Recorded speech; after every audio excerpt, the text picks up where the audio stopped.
Woodward Sports' own Tom Mazaway and Sam Stick Day will be hosting our Lions postgame show after every Lions game all season long. Tune into the Woodward Sports YouTube channel for his hot-off-the-press takes, game analysis, and Kool-Aid sipping celebrations. You won't want to miss it. Join Maz, Stick, and special guests each week immediately following every Lions game, exclusively on the WSN YouTube channel. Good morning, everybody. Welcome to the Morning Woodward Show here on the Woodward Sports Network. It's another great day, another great show coming for you guys. Sam Flannel, my partner in crime, joins me as always. JB, rocking.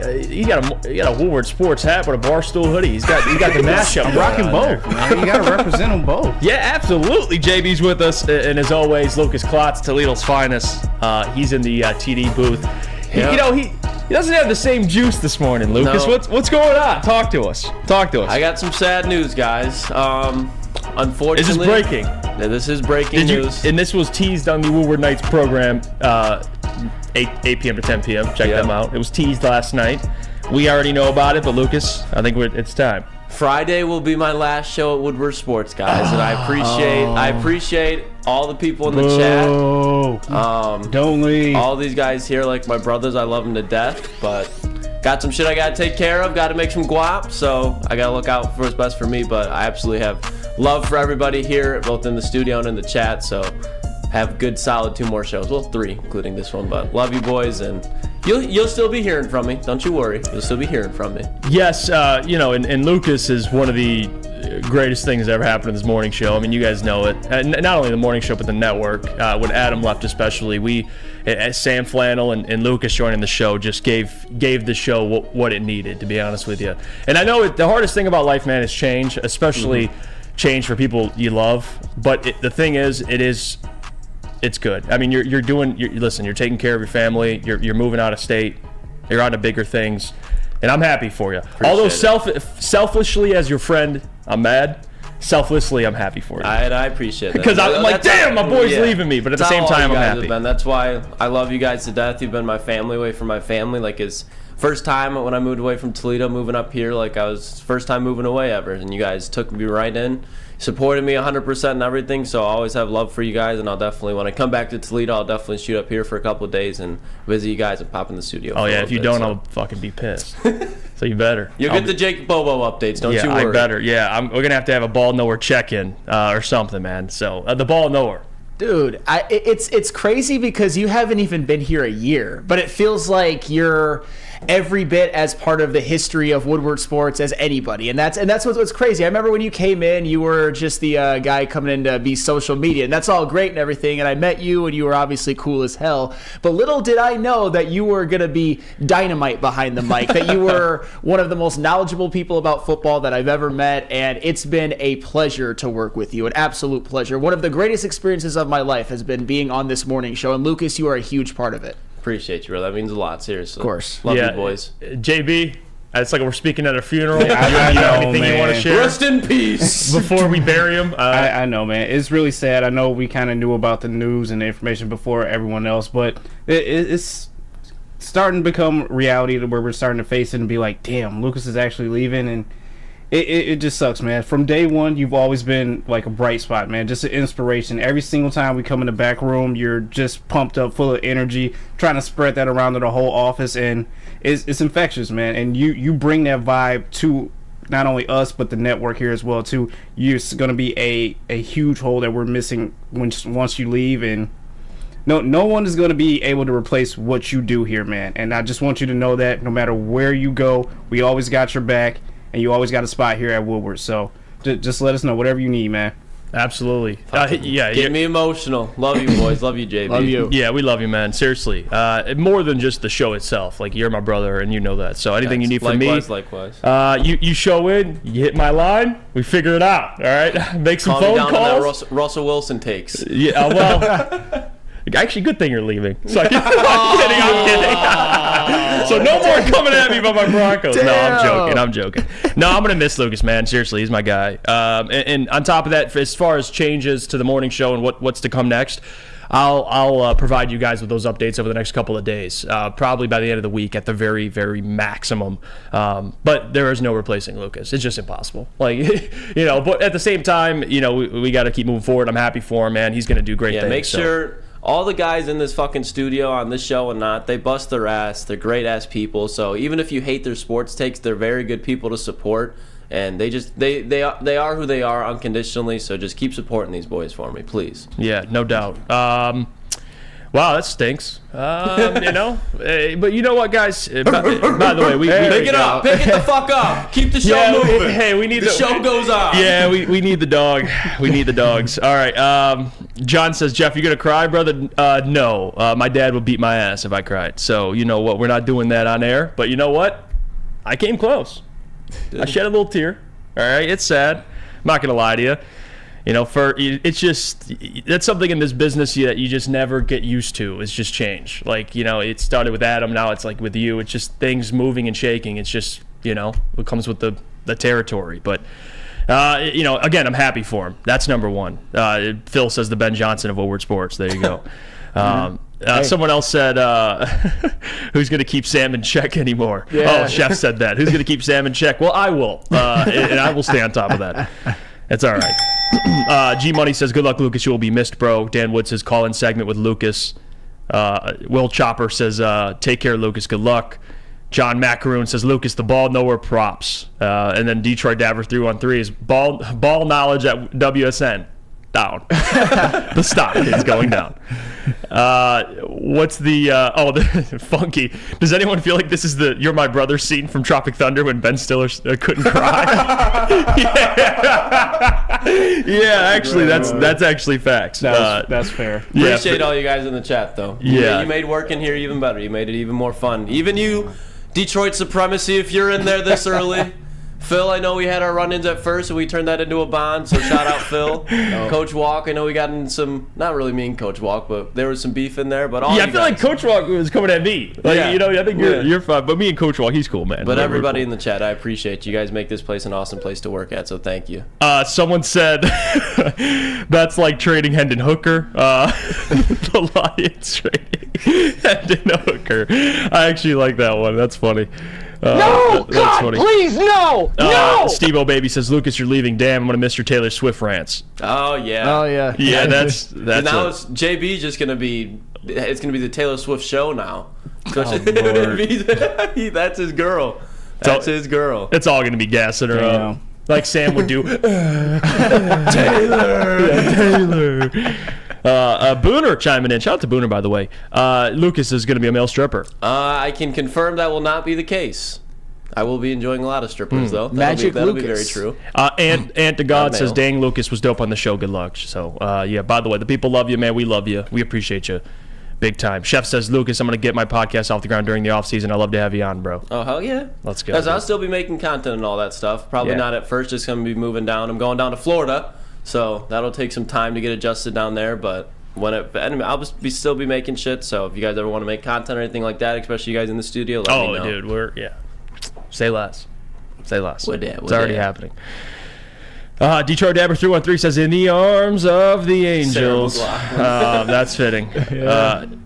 Let's see. Jim says, I don't chat much, but no, you're one of the reasons I still watch the show after Adam left, but I wish you all the best. Your knowledge about football is second to none. Jim, shout out to Jim. Shout out, Jim. Appreciate you, man. All right. I know someone asked, too. It's just out of left field, Midwest Monstar says, Jeff, is Dan Campbell Coach of the Year? Hey! Like, through all the farewells, it's just, hey, Jeff, is Dan Campbell Coach of the Year? Isn't that just a metaphor for the show must go on? Yeah. But, you know, we'll you guys are fucking great at you guys will be fine. I know. Stress that. I know. Are we gonna do the last show? Do like the Green Day, like Good Riddance, like there's something unpredictable, like the montage, like they did with Seinfeld. It's just like a montage of all of like the best ball knowing takes, right? It's just you barking for 3 minutes. Me and Flannel. Remember, I think the best argument I've ever gotten here was when me and Flannel went at it about Joe Burrow that one time. A fun one.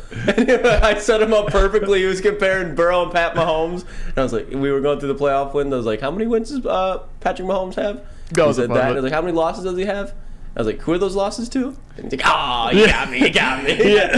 Oh yeah, that was the one where I'm like, bah, bah, bah, bah, bah, bah, bah. Yeah, that's one of the greatest moments. Booner, how does this affect LeBron's legacy? That's a good question. Maybe we'll bring him back to Cleveland so I can support the Cavs again. There we go.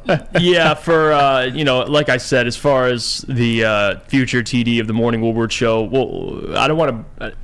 Well, there'll be some changes, and there'll be another person joining the show. I don't want to give anything away, and we'll never have another Lucas. That's for certain. But this person, I think, deserves this opportunity. And you might have an idea from what I just said there, but I'll give that out at the end of the week. And yeah, so it's like Lucas gets a new opportunity and he gets to move on. And again, I'm happy for him. But then at the same time, someone else gets an opportunity that they deserve. So next man up. Yeah, next man up. There you go.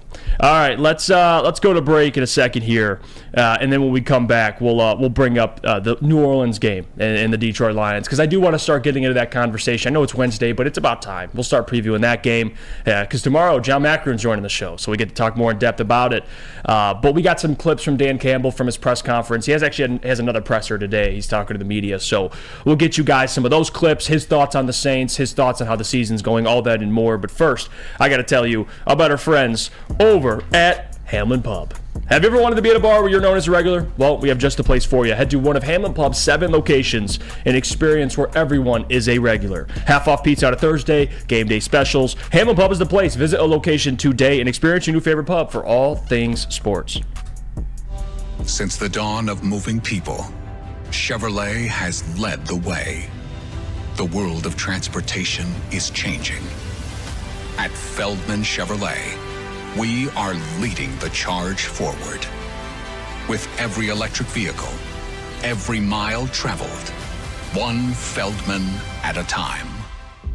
The company that puts more Chevys on Michigan roads is now the #1 name for Chevy electric vehicles.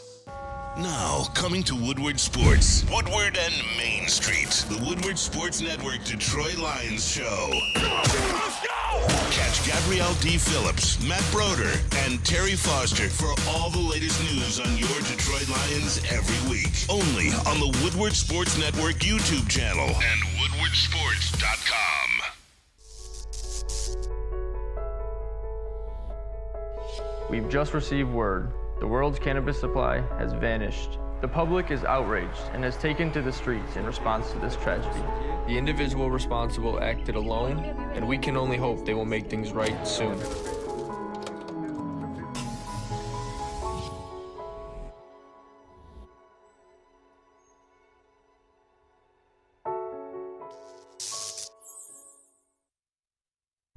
Join Woodward Sports and Long Drink live every home game for the official Lions VIP tailgate party. It's at Eastern Market and Shed number 5, and it is always a bash, starting at 9:30 a.m. until game time. The official Lions tailgate is back and better than ever. How would you like to pregame with Woodward Sports and be treated like a VIP? Food, beverages, and entertainment all included. Get your tickets online today at bullseyeeventgroup.com or win some from Woodward Sports today. Just subscribe to our YouTube, follow us on IG, and direct message Lions VIP.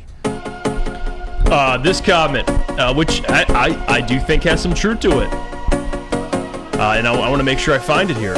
Lucas, heading over to Florida. T-Money says Lucas just trying to get closer to them Cuban girls. Oh, you don't even know. You played the fit. They when I went down there like a week, I think it was a week or 2 weeks ago, they took me out down there to the job that I'm going to, and they took me to a gentleman's club. Oh, no. Latina left. Couldn't wipe the smile off my face. Lucas is like A lot heaven. of money was spent that night. I'm in heaven. That was you, Lucas, right? Yeah, Lucas Klotz on the prowl in FL. If that's heaven, I'm not mad. If that's heaven, I'm not mad. Yep. You can bury me there. But yeah, this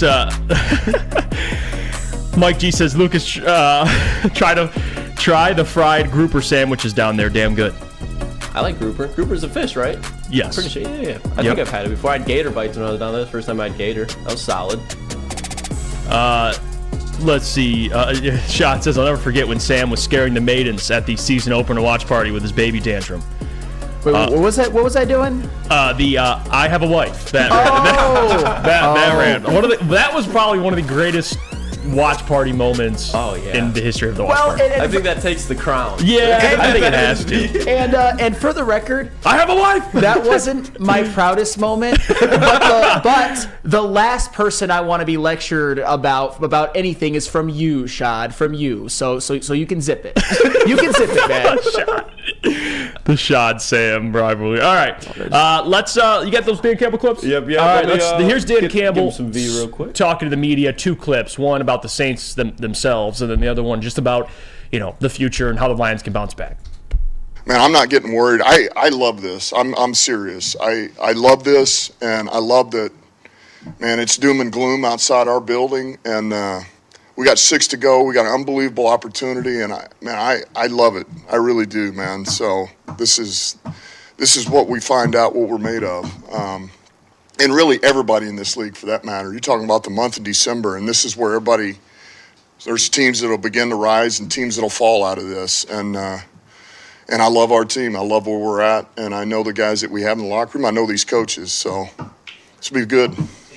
It's a tough place to play, too. This is going to be an unbelievable environment, and it's hard to win there, but it's exactly what you want. I mean, this is exactly what you want. This is another one of those. You start talking about these places you get to go play at, man. We talked about Arrowhead. You talk about going to Lambeau. You get to go to the Superdome.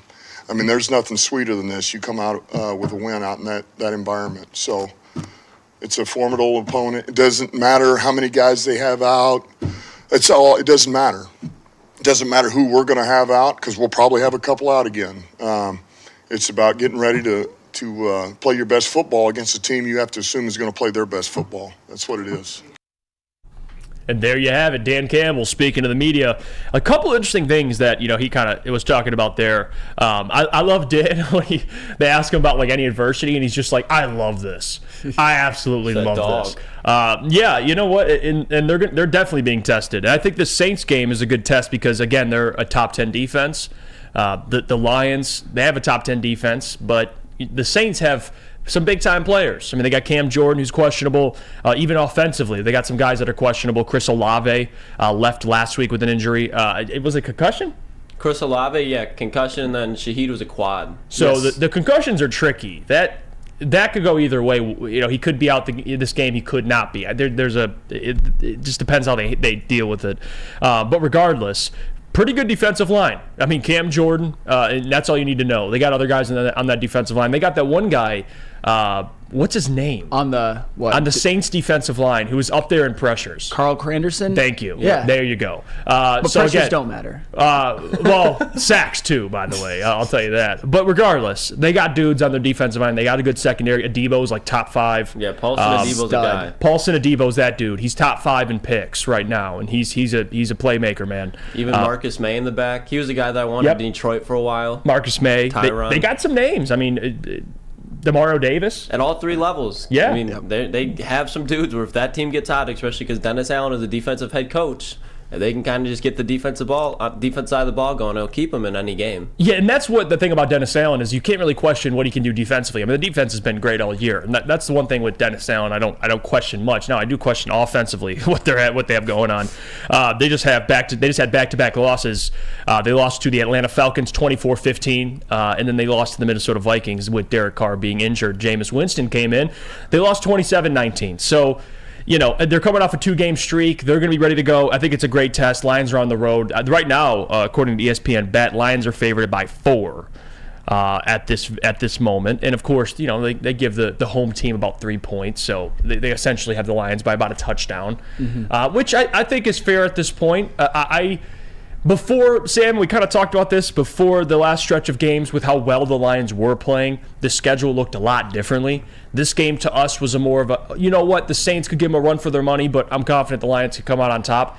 With how they're playing, they got to get it right this week because the Saints, especially defensively, they're a great test. They are. I mean, they most certainly do. But coming into this game, I know after the Lions obviously suffered that loss that I think we were all disappointed about at home to Green Bay on Thanksgiving, I certainly was more worried about this Saints game. I was worried about the Vikings. But here's what the Bears and the Falcons were able to do the Lions a favor. The Bears were able to knock off the Vikings, who are anymore their closest competition in the division. And say what you want about the Vikings, they had played their way into being a legitimate threat, especially after the Lions had lost to the Packers, but I don't think that's the case anymore. Same when it comes to the Saints. The Falcons were able to knock them off on Sunday, and now I think as long as the Lions, even no matter what happens this Sunday at New Orleans, I think as long as they win the division, which they most certainly will, they're pretty much locked into the 3 seed. The Saints are no longer a threat for that. So they're playing spoiler. At this point, they kind of are. But to be fair, they're also playing for a crappy division title. But it would still be a division title and still be a home playoff game.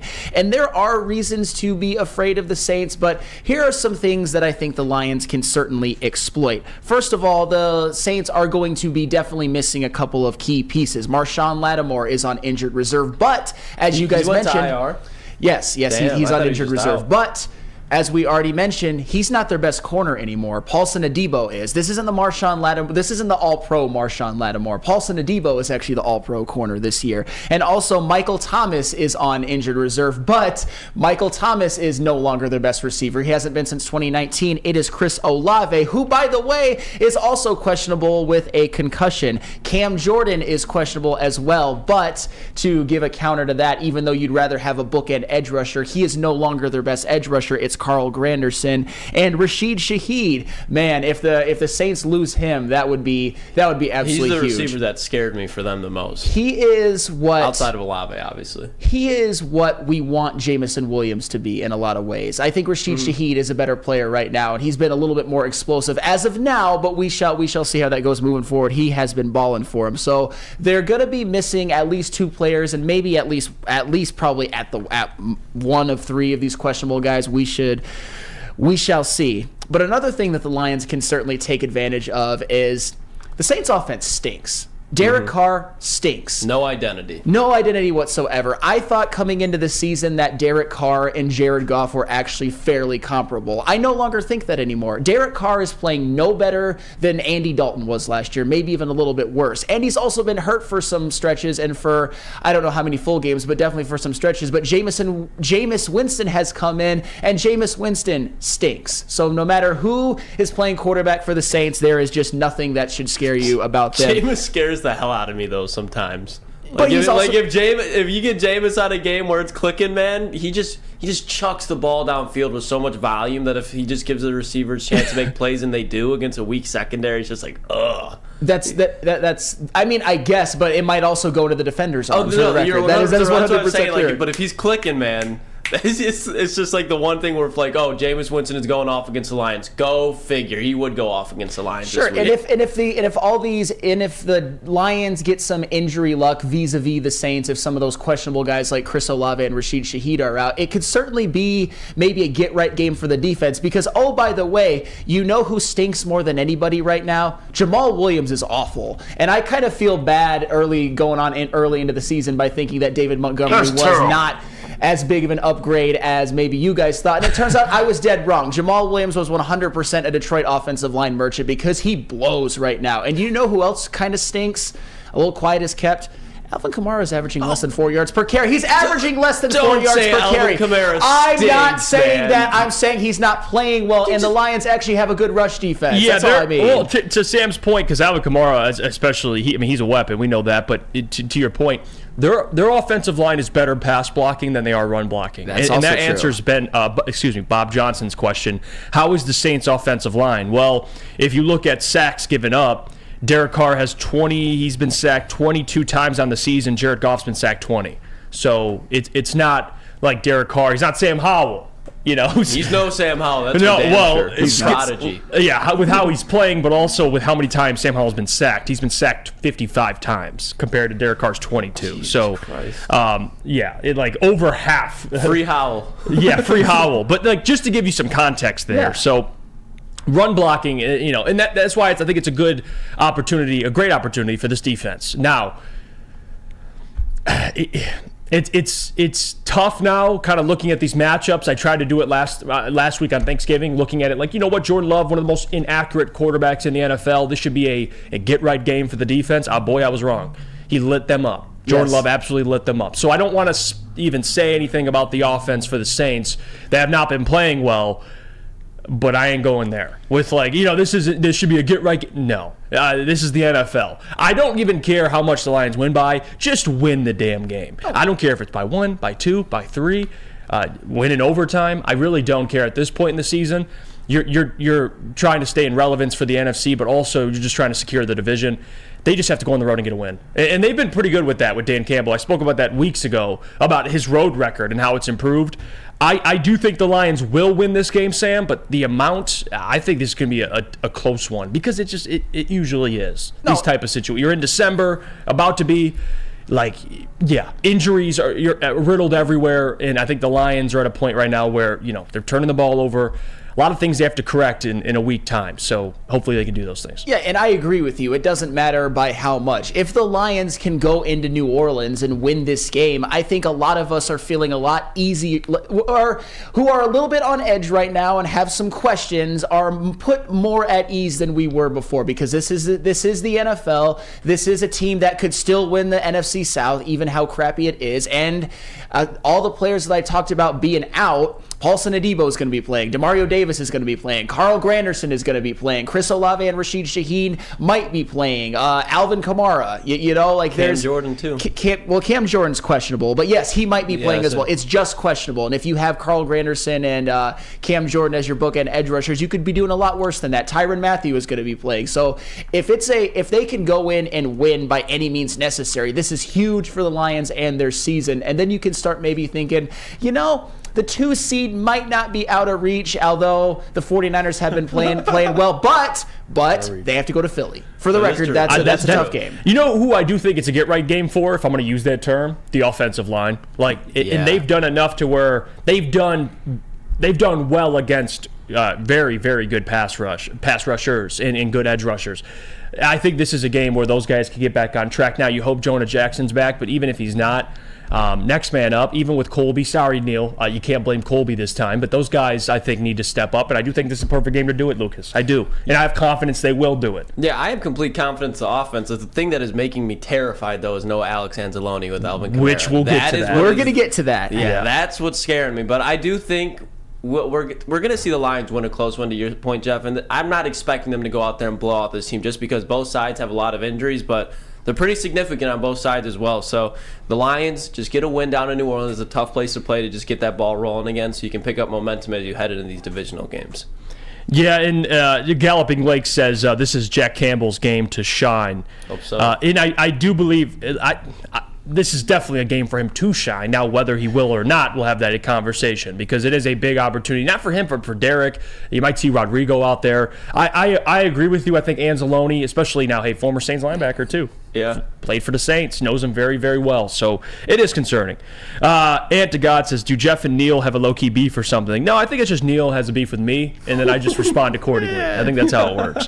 But regardless, if you watch Big D Energy, you know that I'm probably brought up 3 or 4 times a show. But regardless, a segment, you could argue. Good PR, though. Yeah, great PR.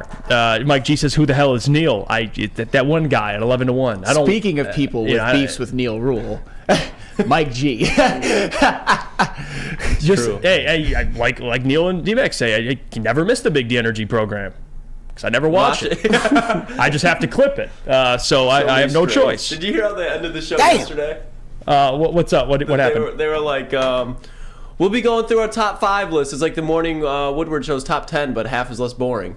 And then they ended the show. They just ended the show after that. Yeah, wait, what? I don't get it. Keep blaming Colby Sorsdahl. Okay. You know what's funny too? Like now that we're piggybacking off of that real cream of wheat, I can't handle all this Neil slander. Well, you're real cream of wheat, so nobody slanders you harder than Neil because nobody hates cream of wheat more than Neil. Yeah, that is true. That is true. Booner says, great sweater, Flannel. Oh, thank you. I guess that's ironic. But as I said before, I'm turning over a little bit of a new leaf. I don't have to wear flannels every single day, but that is still my go-to base outfit because, especially when it comes to base. Yes, base. It's my base right now. I got my base. But when it comes to cold weather, that is still That's still the number one choice of shirt for me, and that's basically what my closet is full of. So you will still see me in flannels most of the time. It's just, I had to make a few small tweaks in my life, and one of them was, it was a symbolic thing. Symbolic. Symbolic. Turning a new leaf. Lunchbox Hooligan says Saints run defense struggles. Could see a good game with Monty and Gibbs. And listen, that's where it starts, guys, up front. That offensive line, I think this is not just pass blocking, because yes, that is a get right game. You saw how they played last week, but run blocking. I think they're gonna run all over the Saints. They should. How do you neutralize a good pass rush? You run the football, and you just avoid making mistakes. That secondary, just mistakes waiting to happen with those guys with Paulson and Debo. It's a mistake waiting to happen. But no Marshawn Lattimore, which is big. That's huge. Which is big. Yes, Bring him home. Bring him home. But there was no Jair Alexander last week. That's very good. There was a couple guys missing out of the pack. So I know it just sounds repetitive. We keep saying this, and things crap hits the fan. So let's see something change. All right, no Jair last week. Like that was the big thing, and they actually blew out the Packers with Jair. Yeah, they did. Think about that. I don't get it. Okay. Stop. Stop. All right. It was the Jonathan Owens legacy game. Yeah. Basically what it was. Yeah, it was. Mr. Simone Biles himself. Let's go to break here. When we come back, I want to ask a question, very simple question to Lions fans. And we haven't really went through our expectations for this season, but I want to ask the question again. What needs to happen this season for you in order to call this season successful for the Lions? Like, what defines a successful season to you? We'll have that conversation when we come back. But first, we got to hear about our friends from Premier Pet. Of course. Jake and Milo. Hey, Jake and Milo, right? Jake was actually sleeping very peacefully when I left the house, which is rare for him at this point. When it comes to your pet, don't settle. I don't settle when it comes to my golden retriever, Jake, and my orange cat, Milo. They get all of the best toys, treats, and food from Premier Pet. I might even go there today. We shall see. Give your pet the best like I give my pet the best. Premier Pet Supply is hands down Michigan's best pet store. Family owned and operated for over 30 years. 13 Metro Detroit locations, over 60 brands of food, lowest prices, and curbside home delivery. Premier Pet Supply. Give your pet the best. Visit their website at premierpetsupply.com.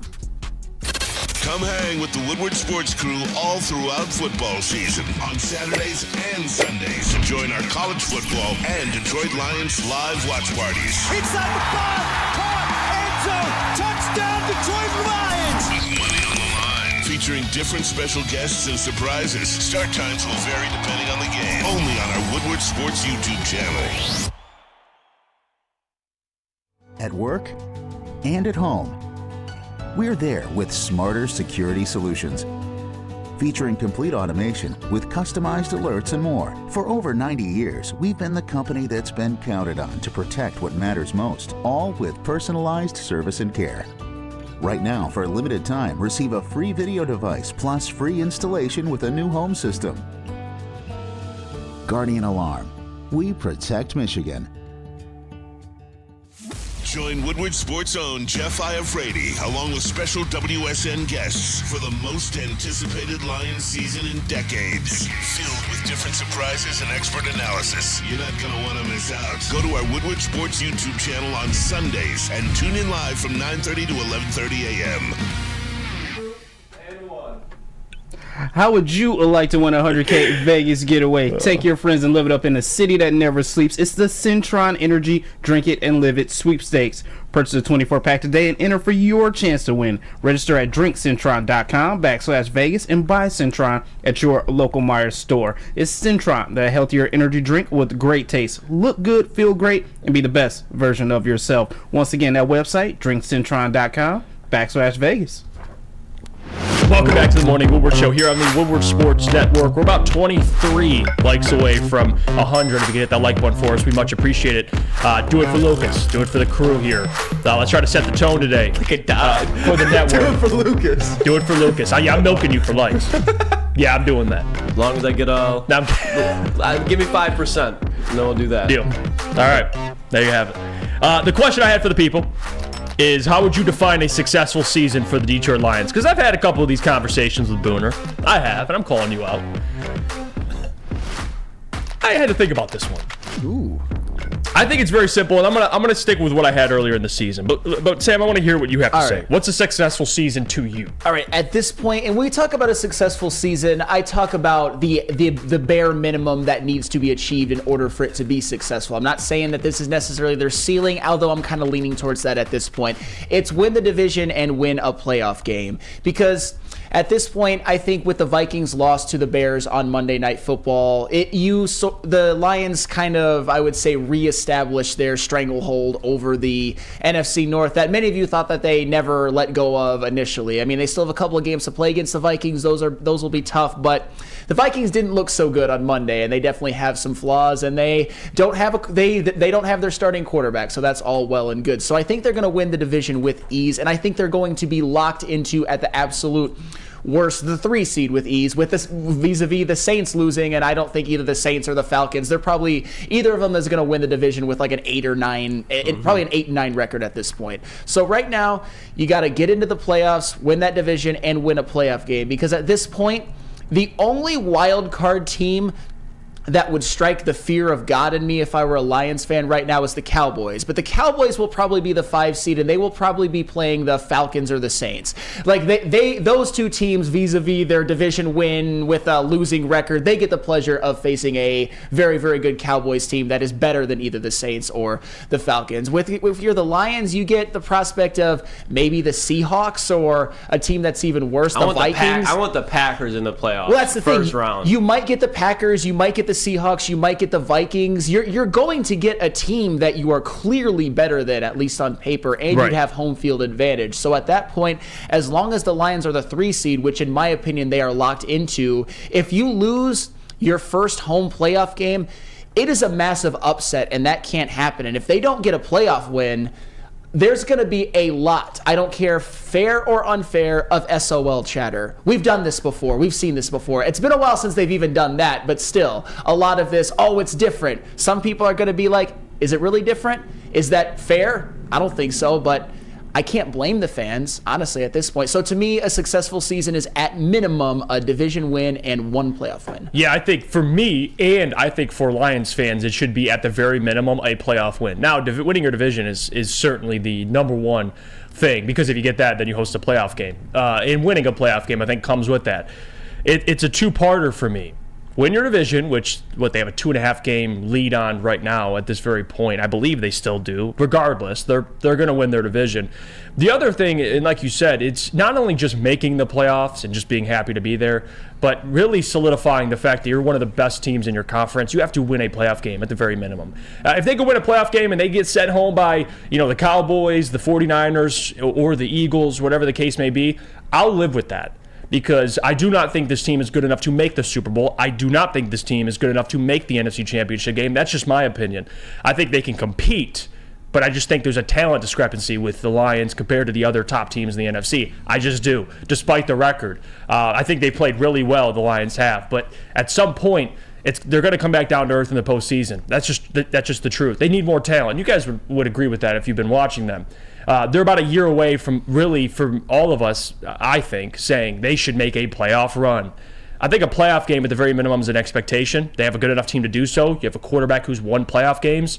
And looking at the NFC, you're not going to play the teams that and I don't want to say fearful of, but the teams I'm concerned about right away. Yes. You're going to play a Vikings. You're going to play a Packers. You're going to play whoever, a Seahawks team, whoever that is. And you should win that game. And you should win your division. If they do those two things, to me, Lucas, it's a success. That's what they have to do. If you win your division and you make the playoffs and you fall short, to me, that's a disappointment. You have to win a playoff game. I'm with you. And it even, it will be upsetting, too, if they win the division and don't win a playoff game, because at the end of the day, the Lions, they might not benefit from a schedule this easy in a very long time. The Lions got gifted this schedule at a really opportune time where you could kind of get a glimpse into the future at the beginning of the season. But the beginning of the future, you got to get the playoff win and divisional win as well. Yes. And I'm not saying divisional win the playoff, I should say win the division. And that's why I kind of calmed down after the trade deadline, because going into the season, that's what every Lions fan wanted. They wanted to win the division, and they wanted a playoff win at the bare minimum. I think the Lions have a chance, Jeff, to make the NFC Championship, but I definitely would not be putting money on it. If the Lions win the wild card round, and losing the divisional, you can't be upset. That's an obvious stride that they made from last season, and this team is going to get better. That's why Brad is not going all in right now, and even though it's a tough pill to swallow, it's one the Lions fans have to, and that's okay, because this team is going to be in a good spot for a long time because they're built organically, and it's just a slow process, but the slow process is what will keep this team sustainable for a long time and not just be a 1-2 year wonder, like Brady and the Bucks, for example. Yeah, where it's just like, oh, they're going to win right now, but after this, it's going to be a fall down, and I don't think the Lions are in that situation at all. No, I think it would be the start of something. Yes. The start of a team on the rise that's going to continue to rise. And Sam, I think, and I'll get to JB because I want JB's expectations in a second here, but I think what is going against the Lions is the lack of experience in the postseason for a lot of these players. That's what I think. Jared Goff certainly has a ton of experience. He's won a ton of playoff games. And the Lions are lucky to have a guy like that right now that can lead you into a playoff environment at Ford Field, should be, and then you win that game. I expect that. But once you get, you're facing a Dallas, you're facing San Francisco, you're facing a Philadelphia. Sam, these are three teams that have been in the postseason. Coaches, especially. A lot with coaches who have been there often. So that's what I think is going up against him. Dan Campbell, he was assistant head coach for the Saints. He was with them when they were having success. So again, Dan Campbell has experience in these moments. Jared Goff does. He's not allowed to get. C.J. Gardner-Johnson will be back, and he played in the Super Bowl. But still, besides that, there's not a ton of experience. I think that's what's going against the Lions here. You're getting a Bruce Irvin.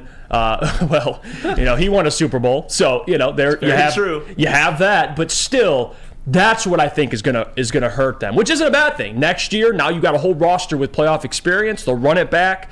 I just think it's unfair for me to say, you're gonna swim with those other guys, those other teams that have been in the playoffs. Dallas, they fell short by 2-3 points last year to the 49ers. The 49ers made it to the NFC Championship game. The Eagles made it to the Super Bowl. I just don't think it's time yet to have NFC Championship expectations or Super Bowl expectations. Sure, and if they were to get there, that would be 100% amazing. But I don't think there's any Lions fans or even Lions players that should hang their head or be mad if they go in and win one playoff game, because that is a big deal. It is hard to win in the playoffs. Think about this, and I'm not saying that this is necessarily going to happen, but what if the Lions win their playoff game and it's against the Seahawks, a team that has basically over the last couple of years, or even if you want to go 3 years, terrorize the Lions, including the last couple of years at home. What if the Lions win a playoff game against the Seahawks and their defense makes more big plays than they did in the last couple of games? That would be absolutely huge. If you just win a playoff game, everything is fine. And as to the whole experience thing, I think it doesn't mean nothing. I think it's maybe a little bit overblown, but it also speaks to the fact that pretty much every single one of the Lions' true best players, your Amon-Raj, your Pennays, your Aiden Hutchinsons, and the like, they're all very, very young. And C.J. Gardner-Johnson, he's obviously one that probably should be back at that time. But still, I don't know if he's ever this season going to get back to the C.J. Gardner-Johnson of old, because he's going to have missed almost an entire regular season. And that's just really, really, really tough. And the Lions, we all know this. They rely a lot on players who Brad Holmes has drafted, players who are on their rookie contracts, actual rookies right now. And even a guy like David Montgomery, who was brought over, he came from the Bears. He wasn't getting a lot of playoff experience there, although actually in 2020 they did go to the playoffs, but they got stomped by the Saints. So we shall see. One playoff win would be a massive success for this season, especially if it goes along with a division title, which right now I think they basically have re-locked up. Yeah, JB, I want your thoughts on it. I just think the playoffs, there's a gear shift. There's a different speed that I think a lot of teams are just kind of accustomed to just getting used to. And I think it'd be a next step for the Lions. Not saying they can't win more than one playoff game. I don't see it. I think the very bare minimum, you got to win a playoff game.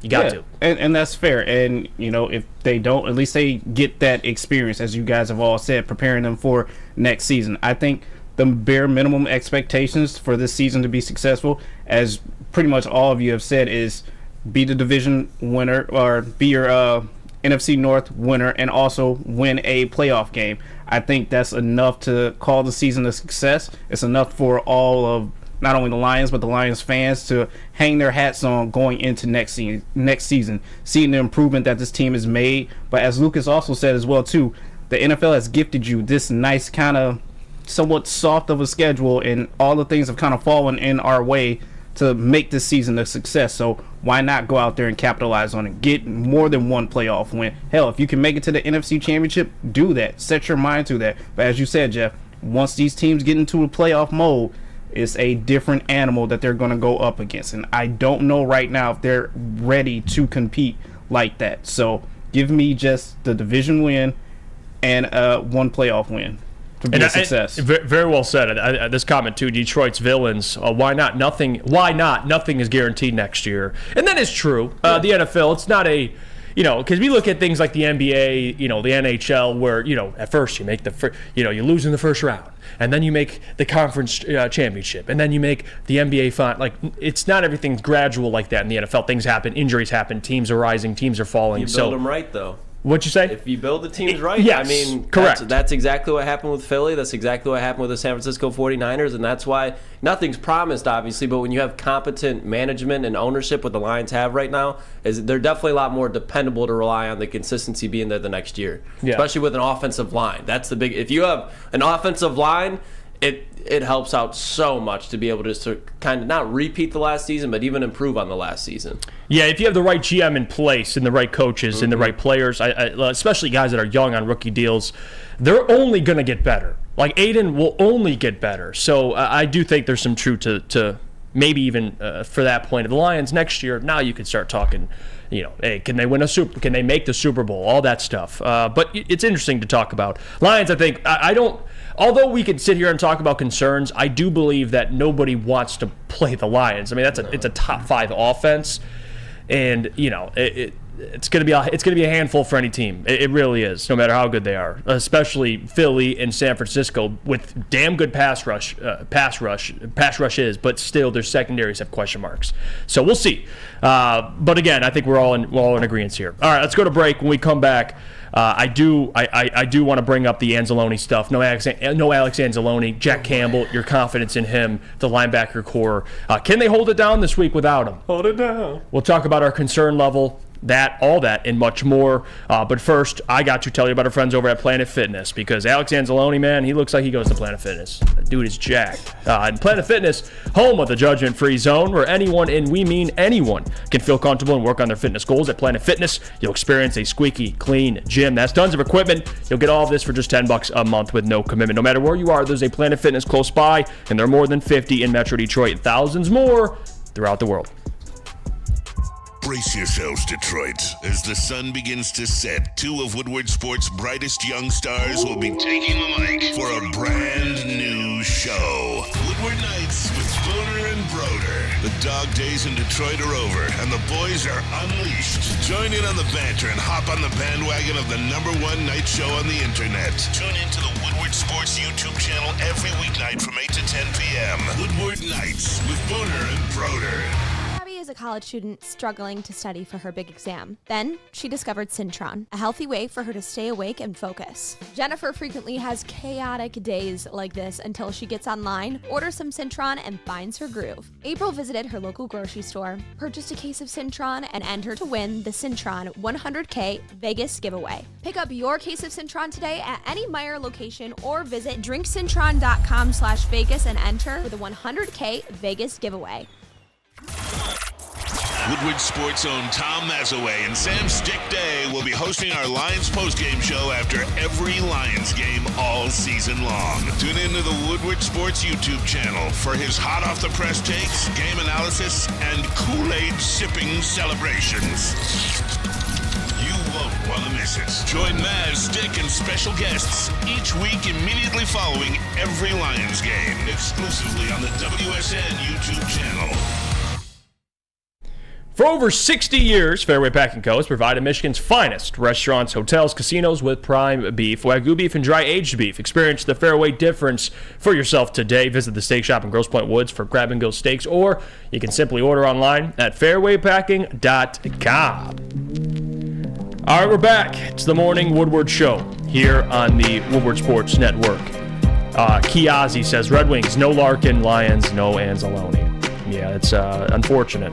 2 very important players. Now, Anzalone, though, I think we can all agree here, even for all the flack that man got when he first got here, he's really upped his play. And he's been the most consistent player. You could argue could you say he's been your best player defensively? At least this year, all year. And I think losing him is significant for a couple of reasons. He's seen a lot of football. Jack Campbell is a rookie, and what you don't know is what you don't know. Jack Campbell hasn't seen a lot yet. He's still adjusting to the NFL. So for me, there is a concern there if Jack Campbell's going to be thrown into the Alex Anzalone role. I mean, Alex Anzalone is your shot caller on defense. He's your sideline-to-sideline guy. He helps out in the pass rush. I think he's third in the team in sacks. Think about that for a second. Yeah. Which honestly says more about the defensive line, but still, he is third on the team in sacks. And he's a tackling machine. I think it's a problem, Sam. I do, especially with a guy like Alvin Kamara, who is a guy that is going to be not only running the ball, but he's going to be a guy they're checked down to.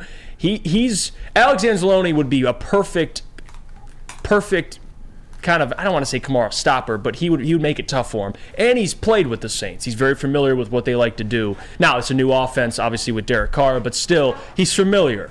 And I do think it's a bigger problem than what people are kind of talking about here. I think Jack Campbell can be solid. But there's none of these linebackers are Alex Anzalone. He's playing at a top 10 level right now. He's been incredible. Yeah, and for the record, you may have thought when I was talking about the Saints that I was slandering Alvin Kamara a little bit. I wasn't. Alvin Kamara is still very good, and what he could do out catching the ball out of the backfield against this Detroit Lions linebacking core, it kind of keeps me up at night. I was just more speaking to the fact that the Saints really haven't run the ball effectively all year, including Alvin Kamara just rushing, but it's not all his fault. But anywho, I just had to get that out of the way. If Alex Anzalone, I'll be honest, there are 3 players on the Lions defense right now who, if they miss a game right now, you'd be like, oh shit. One of them is Aiden Hutchinson. Who the hell would get any pressure if there was no Aiden Hutchinson? One of the others, Cam Sutton. Who would play cornerback 2 at that point? Seriously. And the third, of course, is none other than Alex Anzalone because, man, he is their best coverage linebacker by a mile. And now they're going up against the Saints, who maybe have arguably the best receiving running back over the past 5 years or so. You could argue Christian McCaffrey, but Alvin Kamara is certainly up there. Their numbers are very similar. A lot closer than people realize. They're right up there when it comes to being receiving running backs. And furthermore, this is the type of loss that may have me thinking the Lions could lose this game. And here's why. And this is, I'm going to go to one of my favorite sites. That is Pro Football Focus. I know, Mr. Numbers guy. So let's look at the... I love you, bro. Yes. Love you too, Lucas. Let's look at the PFF rankings when it comes to their linebackers. Alex Anzalone right now ranks 18th. I actually think he's been playing better than at a number 18 level, but still, that is very, very good, especially when you compare it to Derek Barnes is 49th. Yep. Jack Campbell is 74th out of a possible 79. Hey. And here's the thing about Jack Campbell. He may be very, very good in the future. He might be. But right now, I don't want him to be thrown into the fire late into the season while the Lions are trying to make a playoff run, especially if it's at the expense of Alex Anzalone being hurt. And also, everybody's messiah, Malcolm Rodriguez, who is going to get more playing time. I knew this was coming. Yeah. If he were qualified, which he is not, because he hasn't played enough snaps, he would rank 75th out of a possible 79 when it comes to PFF ranking. And also, where is Alex Anzalone best, and where could it hurt them the most this Sunday, which I alluded to early on? Coverage. Alex Anzalone right now, because he didn't have his best game last week against the Packers, is 15th in coverage amongst all linebackers. He was like first 2 weeks ago. That's the thing. He's fallen off a little bit, but still he's very, very good. Derek Barnes, 58th. Ooh, he's your best actually out of all those this week. Jack Campbell, 78th out of a possible 79. Ooh.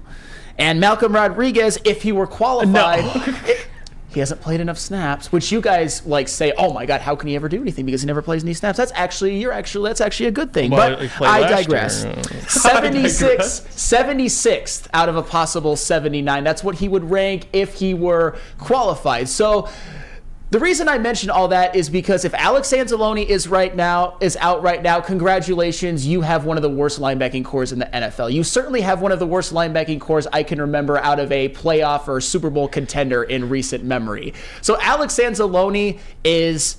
If the Lions lose him for a extended period of time, it could actually be planets colliding bad at this point. All right. They could lose games that they're not supposed to. They could lose to the Saints. Real quick. Let's just go ahead, Jeff. You guys have sucked him off so hard. No. I heard you out. All right. Here's where we can calm the fuck down for a second.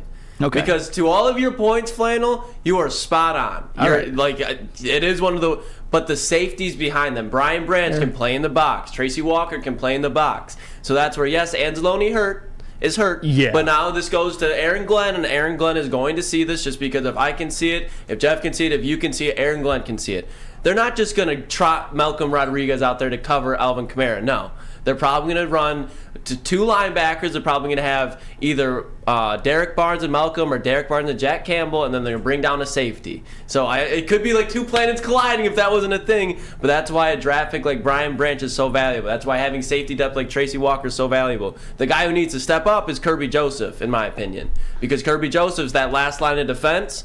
They're going to be finding ways to kind of exploit the inexperience in the Lions with Jack Campbell, with Malcolm Rodriguez, with Brian Branch. They're finding ways to exploit that. And I love Kirby, but he's been kind of shaky. He's been inconsistent this year as far as tackling. But there has been games like Baltimore where I know there was 38 points put up on the Lions, but Kirby Joseph was making phenomenal open field tackles. So if Kirby Joseph, as the free safety, can go in there and just be the ultimate security blanket, I think they'll be fine because the Lions or the Saints, they don't have that just...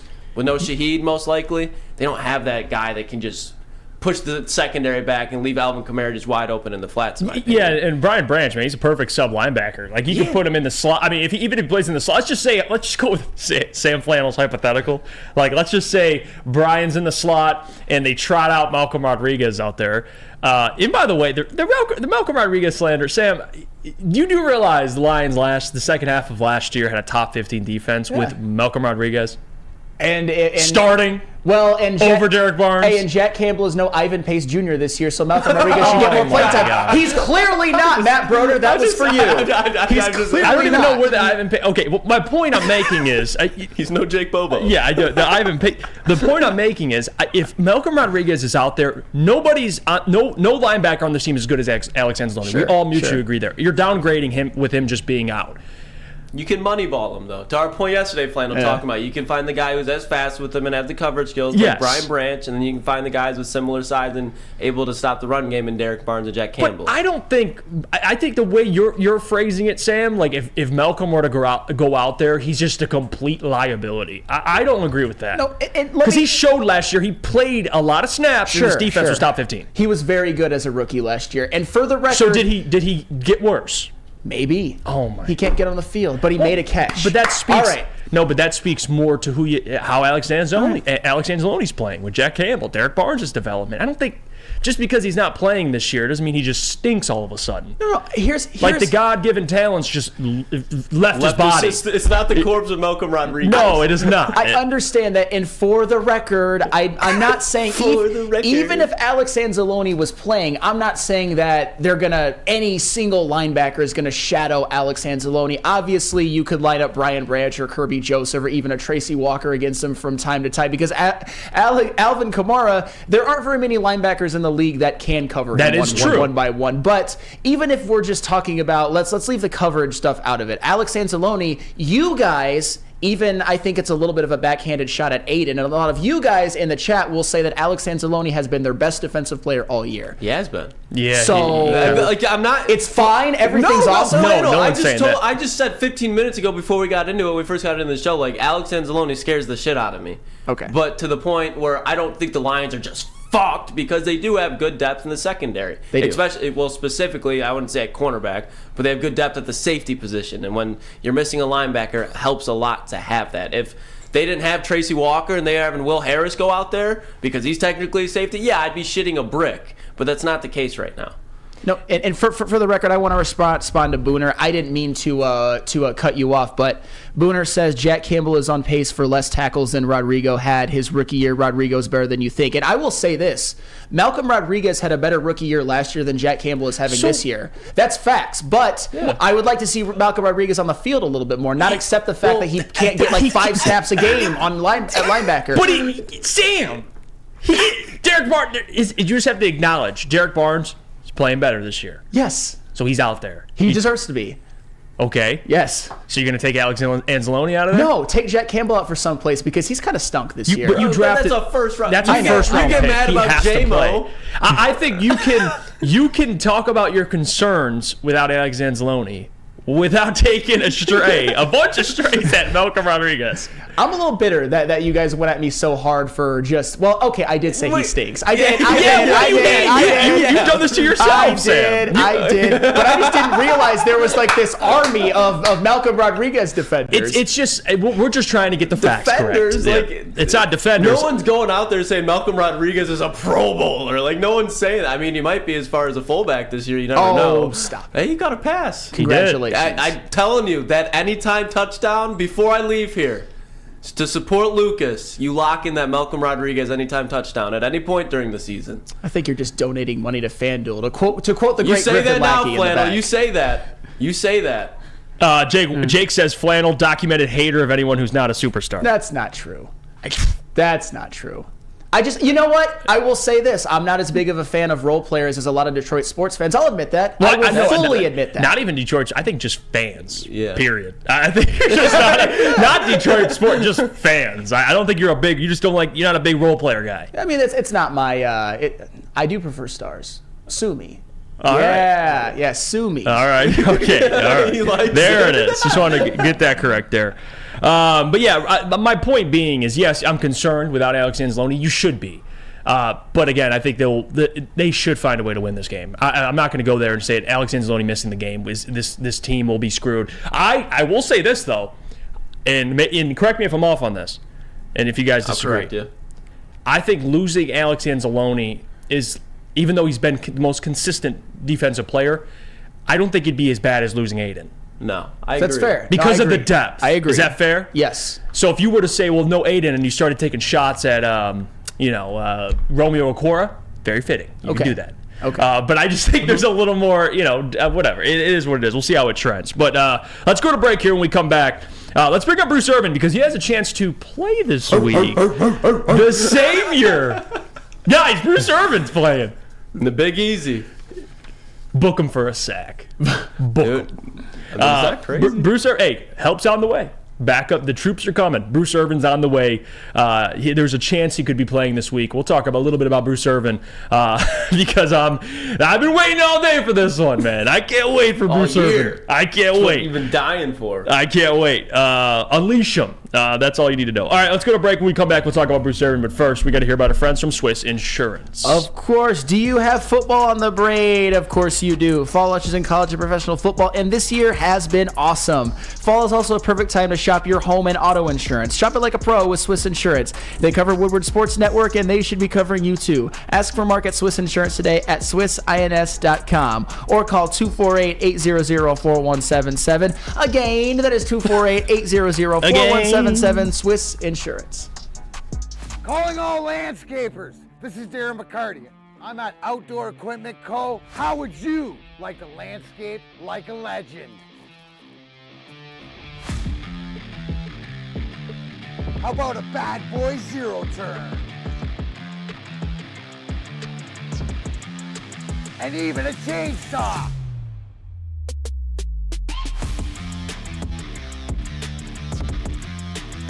And even a weed whipper. Whether you landscape for your job or landscape for fun, get all your equipment from Outdoor Equip Co., the official equipment provider of Woodward Sports. Michigan grown, family owned. OutdoorEquipCo.com. Brace yourselves, Detroit. As the sun begins to set, two of Woodward Sports' brightest young stars will be taking the mic for a brand new show. Woodward Nights with Booner and Broder. The dog days in Detroit are over, and the boys are unleashed. Join in on the banter and hop on the bandwagon of the #1 night show on the internet. Tune into the Woodward Sports YouTube channel every weeknight from 8 to 10 p.m. Woodward Nights with Booner and Broder. Stop searching for a vehicle and start finding one. Les Stanford Chevrolet Cadillac makes it easy. We harness the power of multiple dealerships and own the biggest selection of GM brands in the area to get you the car you need. With the Les Stanford Group, you'll have access to 4 different dealerships, providing you with more makes, more models, and more choices. We're connected to more than 1,000 vehicles. And with so many high-quality CPO vehicles available, you'll find new car quality at pre-owned prices. You can start and end your search at lesstanford.com today. 2 and 1. Glorious! Glorious Cannabis is dropping a new ice water bubble hash infused pre-roll called Honolulu Blue. It smells so good, it's like the whiff of the first playoff win in 31 years. It's a gassy, aggressive strain named in honor of our Detroit football team. If you haven't had one of these ice water pre-rolls, then what are you waiting for? It is so smooth. You can find them at a Dispo dispensary near you for 25% off. Use code word Woodward Glorious and check them out online today at gloriouscanna.com. Glorious! Bruce Irvin could play this week. The 36-year-old pass rusher the Lions acquired. They signed late in the season. Who, again, I'm not here to even try and diss Bruce Irvin. Unlike Flannel, I do appreciate role players to some extent. All right, I do. And I think Bruce Irvin is a fine role player. I just laugh at certain people or certain individuals that think Bruce Irvin will save this defensive line. I do think there's a chance, and this is how probably it speaks more to the position you're in, this defensive line is in, that he could come in and win more one-on-ones than anyone besides Aiden or Lee McNeil. That's the truth, though. That's like the concern. Like, he actually could be your third best pass rusher. Like, I'm serious. It's that bad. Romeo Okoro has been a no-show. John Kaminsky, he's been coming along, but he's not the John Kaminsky of last year. And then Julian Okoro, a guy that I liked a lot. Same with Josh Pascal. Josh is kind of coming along, but he hasn't been as productive as we thought he'd be. So there is a serious chance that Bruce Irvin could walk in and be like your third best defensive lineman, which, it is what it is. It'll be fine help. Again, if it can help Aiden Hutchinson, if you can win a one-on-one, because Bruce Irvin, you're in a position now where you have a Lee McNeil who's going to draw double teams at times, and you have Aiden Hutchinson who's going to draw double, triple teams at times. So for Bruce Irvin, he has a great opportunity. But assuming if he plays, he's in game shape, he's ready to go. This is a guy who last year, and I brought this up when he was first signed, he played with Seattle and had 3.5 sacks in 11 games. Played in the playoff game, the loss to the 49ers, and had a sack in that game as well. Hey now. So, hey now. Gonna get me barking. Hey, big-time players making big-time plays. He was solid with the Raiders, I think, too. Like that, he had a little stint with the Raiders. I'm not sure, though. I know he played there. Yes, he did. He played for the Oakland Raiders at the time, and he had, 18 sacks in 3 years. Hey. So, okay. And that was, 5 years ago. So, but regardless, last year at 3.5 sacks in 11 games, which I think it's better. And you didn't have to give up anything to get him. So we'll see what Bruce Irving has to offer.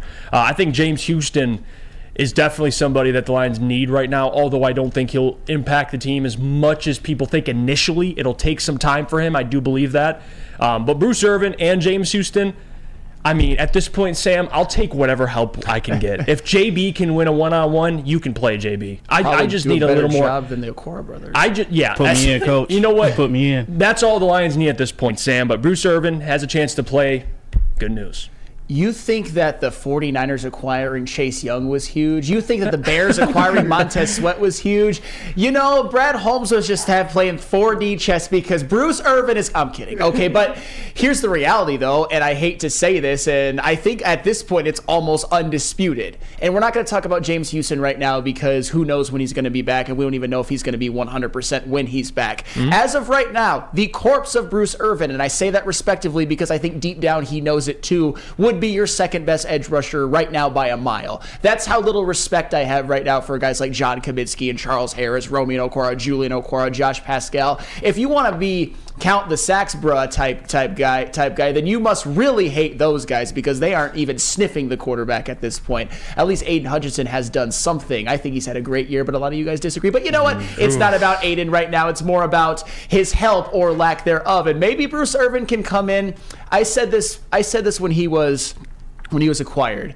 If all he does the rest of the season is get, I don't know, maybe 2 sacks and 20 quarterback pressures, I think that's a success. And I think that would help because that is more sacks than any edge rusher on the team has besides for Julian Okwara, who also has 2. So Bruce Irvin, I think right now the Lions need him even more than Bruce Irvin even realizes because we're going to need him to turn back the clock a little bit. I'm not saying be prime Bruce Irvin, but you said in 2022 he had 3.5 sacks. That's not bad for an edge rusher his age. And also having a sack in the playoffs, if he can provide a little bit of a shot in the arm, it could mean something on this defense that needs a second edge rusher in the worst way, more than I fucking need oxygen at this point. Yeah, and by the way, I'm not going to let you get away with that, what you just said earlier. Aiden Hutchinson having a great year. He's 6. He's tied for 6 in PFF ranking when it comes to edge rushers. But that means nothing. I know it means nothing. He's the numbers guy.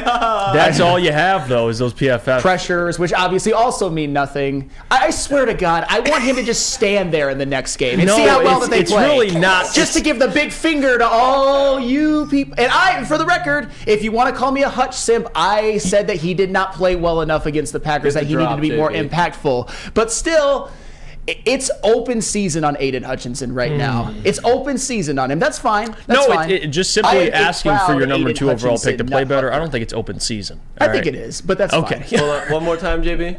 I am a proud Aiden Hutchinson nut hugger.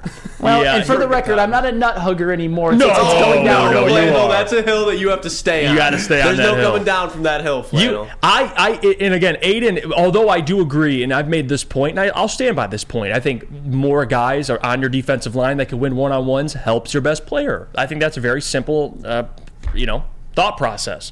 And look what Chase Young did to Nick Bosa. But at the same time, Nick Bosa still has to get a sacks. So, I think there's just as much. Listen, Bruce Irvin, if he can come help, cool. James Houston can help, great.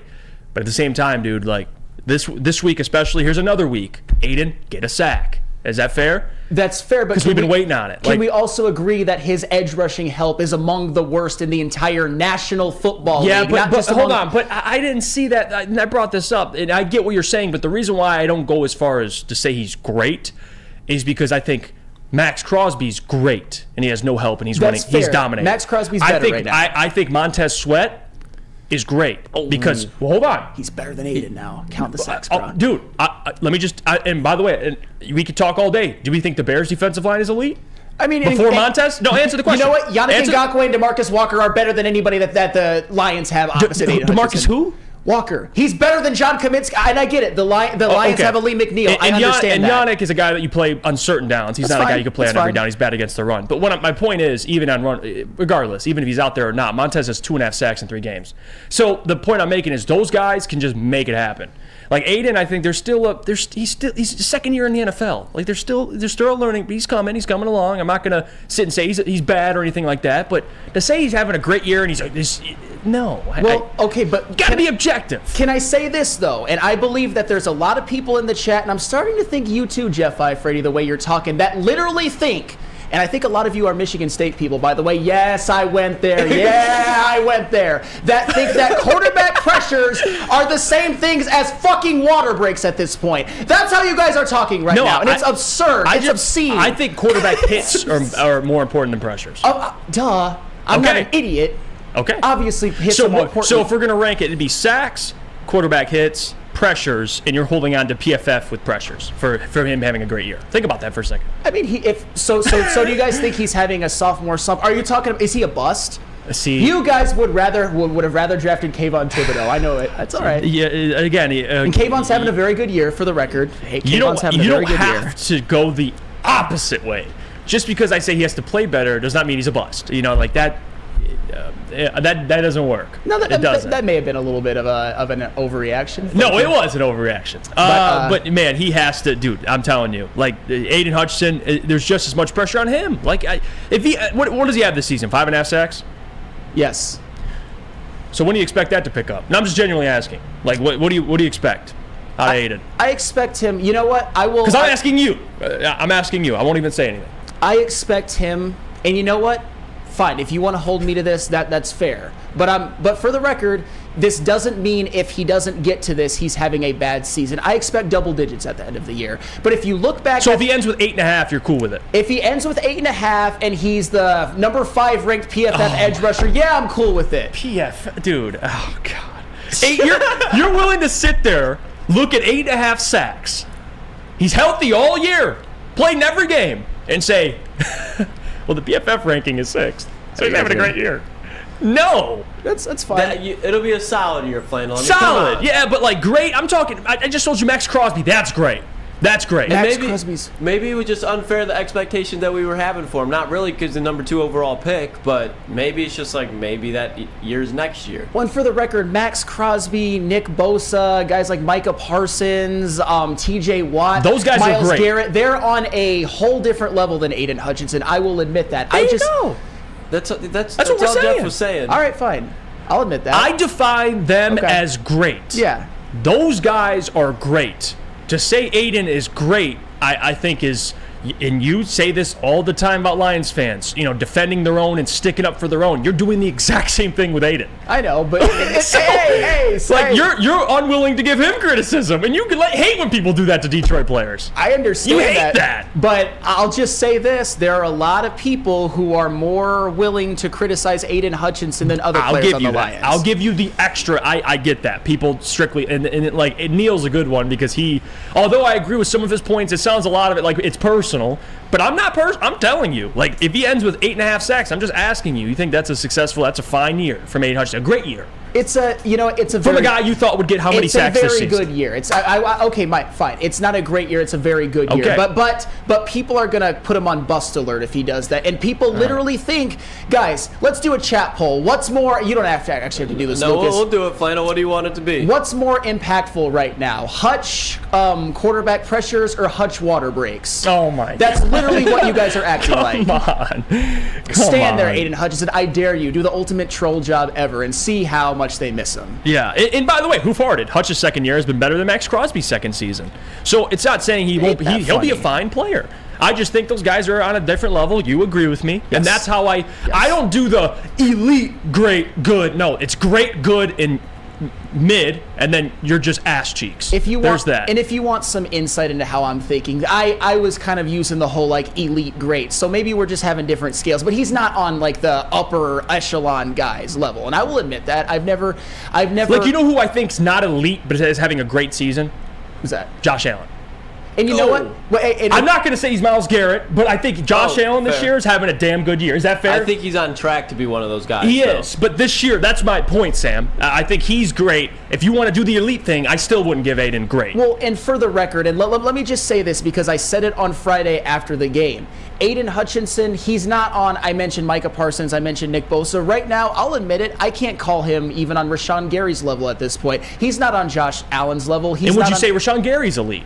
No, he's not elite. That's my. I think he's kind of in the Rashawn Gary tier right now at this point. But right now, Rashawn Gary's playing better. I really think the Hutch slander has gotten out of control. I do. Yeah, and you know what? That's fair. But I do think this week sack from Aiden. Would you go far to say he's a book it? Yes. There you go. I'm with you. Like I think this is an opportunity for him, man. Go wreck a game. On the road. Please. Like, just like he closed out Chicago.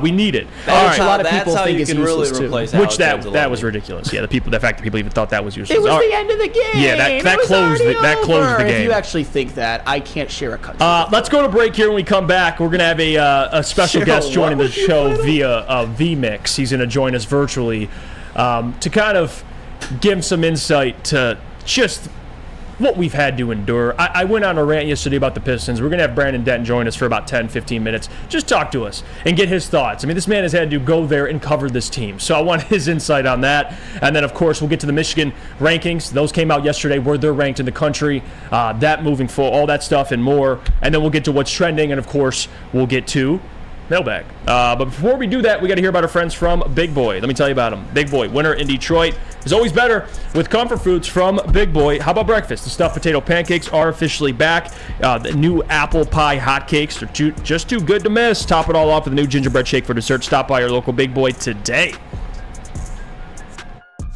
Join Woodward Sports' own Jeff Iafrate, along with special WSN guests, for the most anticipated Lions season in decades. Filled with different surprises and expert analysis. You're not going to want to miss out. Go to our Woodward Sports YouTube channel on Sundays and tune in live from 9:30 to 11:30 a.m.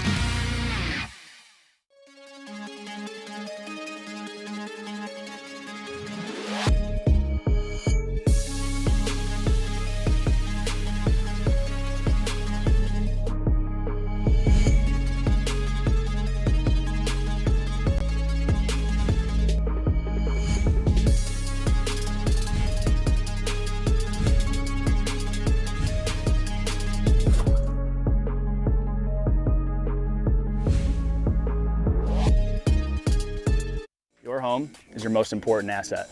Flexibility in the sales process is key. When you work with Mark White & Associates, you can cancel at any time, for any reason, without penalty. Speaking of flexibility, check this out. Who you work with matters. Hire the best broker in the game.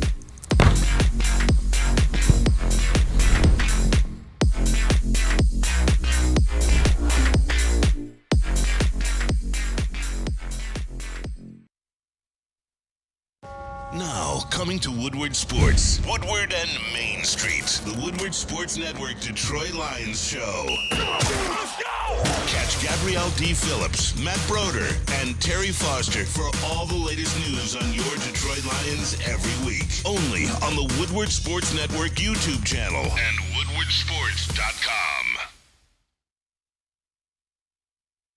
At work and at home, we're there with smarter security solutions, featuring complete automation with customized alerts and more. For over 90 years, we've been the company that's been counted on to protect what matters most, all with personalized service and care. Right now, for a limited time, receive a free video device plus free installation with a new home system.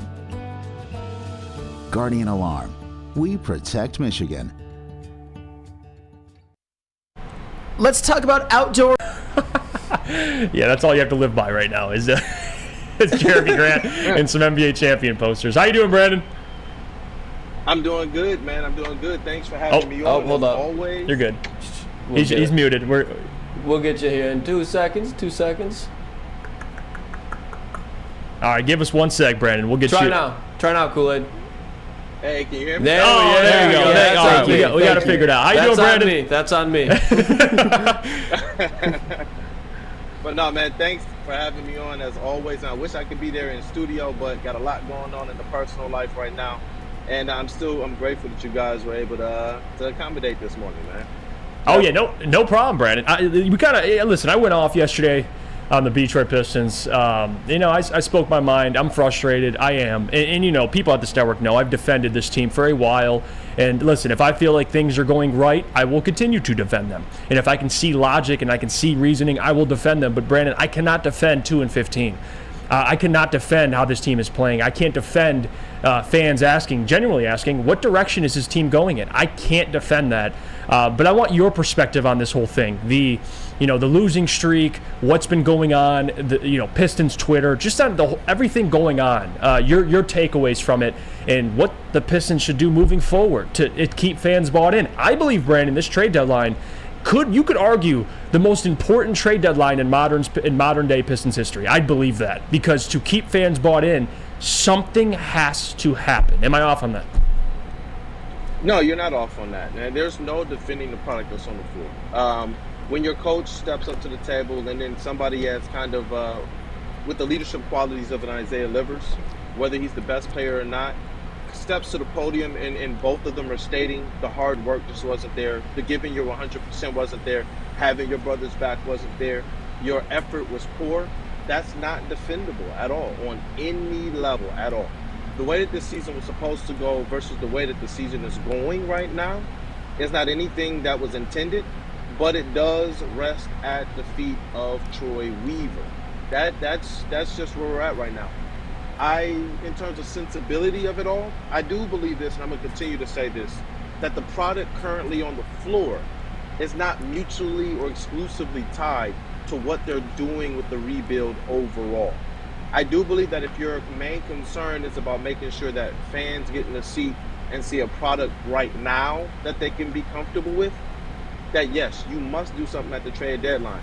And Troy Weaver's 7 days before free agency started, at the conclusion of Asar Thompson and Marcus Sasser's draft press conference, he stated, listen, I want to be able to assist, but I want to be able to make this splash by next season, by next offseason. He had said, listen, we're going to look at these young players right now, see what we have underneath Monty Williams, and then we're going to begin to make the moves. So in terms of, are they going to make a change? Are they going to do something to fix this product? We're in that time slot right now. Between now and the trade deadline, and then from the trade deadline until the free agency and the draft, there are what I would tell you, expect big moves. I would tell you to expect the types of moves that we saw Houston make. I'm hoping that there are deals that they can make right now, but I know that they don't have all of their necessary assets until they reach the draft based on the way that the protections are on this draft pick that they're going to receive, and it's going to be a good one. But they do have the assets to clean it up. They, unlike any other Pistons team that's tried this type of stuff, or at least tried to win or tried to put together a team, they don't have any contracts over 2 years except for Stewart. Next year, they got 8 guys under contract, guaranteed, and 5 of those are rookie deals. That means they have max cap space, max flexibility with their assets, a young core in which you look at what the Cavs had to give up to be able to get a Donovan Mitchell. Well, the Pistons finally have the cap space, the flexibility with the cap sheet, and the assets to be able to make something like that happen. But if you're assessing, as Troy Weaver said he is, then that means that some of these young players are probably going to have to be given up to be able to bring in somebody that can absolutely accelerate this rebuild. Because I'm going to keep saying it, if Troy strikes out at the trade deadline, at the draft, and during free agency, the seed is going to burst into flames. Me personally, as an individual who's liked what he's done up to this point, I do not like the current product on the floor, but I've liked from an overall standpoint, a bird's eye view of what they're trying to do, that I will criticize negatively. It's not going to be a positive. It's not going to be, putting on the shades and the buffs, talking about trust in Troy. It's going to be a situation where we say, now you have turned this team into all of the teams prior, over the last 10 years before him, that we said we didn't want to see. We didn't want to see a team that could just knock on the AFC, finish 8th, 9th, and 10th every single year. If they make the playoffs, get swept. He can't do that. There's no more room for, let me see, let me this, let me that. If this is not a playoff team by next year, and a small part of me will accept play-in, but if this is not a squad where we can see 1 or 2 impactful players, multiple role players, and a balance on this roster by next year, the heat should be turned up, in my opinion. Kool-Aid, I'm actually going to, believe it or not, try to, because I know you're always good for this, look at some positive things, maybe for the future. So obviously Troy Weaver in the last few years has made some first-round draft picks that we're all pretty excited about, like Cade Cunningham, Jaden Ivey, Asar Thompson, Jalen Duren, for example. But it just hasn't ever quite come together. And this Pistons team, even though they are terrible, they've never quite been fully healthy, all their pieces in at the same time. So my question is, could you see a scenario as this season goes along where the Pistons have a stretch, maybe a 15-game stretch or something like that, especially if they make a move at the trade deadline where they go 7-8, 8-7, or maybe even 6-9, and by the end of the year, it doesn't look as bleak as maybe it does right now? Definitely. That's definitely in the cards. I believe if they just got healthy, if they got Monte Morris and Bojan Bogdanovic back, that would be like you went at the trade deadline and pulled in literally 2 starter-level players, which they are missing right now. And not just starter level players, but I mean players that are savvy with the basketball, players that are like Bojan Bogdanovic. He's a professional scorer. And last time I was at the Pistons practice facility, he was on an exercise bike and he was doing some things. He looks like he's about ready to return. Monte Morris, we still don't necessarily have an update on where he's at. But if you get those two players back and you make some aspect of a reputable deal at the trade deadline, yeah, this team definitely has the ability to show you that these young players, because that's all this matters, that these young players are worthy to be built around. That's ultimately what matters the most. And ultimately the Pistons have to figure out who they're going to keep and honestly who's not going to be here for what we hope to be longevity of success. And Brandon, I want to ask you, because just my last question, and this confused the hell out of me, and I don't know, I want to get your thoughts on this. The report that Bagley was a healthy scratch, and I tried to look at it from a different perspective, potentially showcasing Wiseman, even though we kind of know what Wiseman is. I mean, we've seen Wiseman, but potentially showcasing him for a trade scenario where you can trade away James Wiseman. Can you make sense of that? Why would you have Marvin Bagley a healthy scratch when he's been one of your best bigs this season? How does that make any sense? It honestly didn't make any sense. You know, shout out to Sean Murphy from Half Court. We were sitting together in the media at that last game, and the first thing I asked him was, is Bagley injured? Like, I was looking at the report, I was like, nobody said anything about this.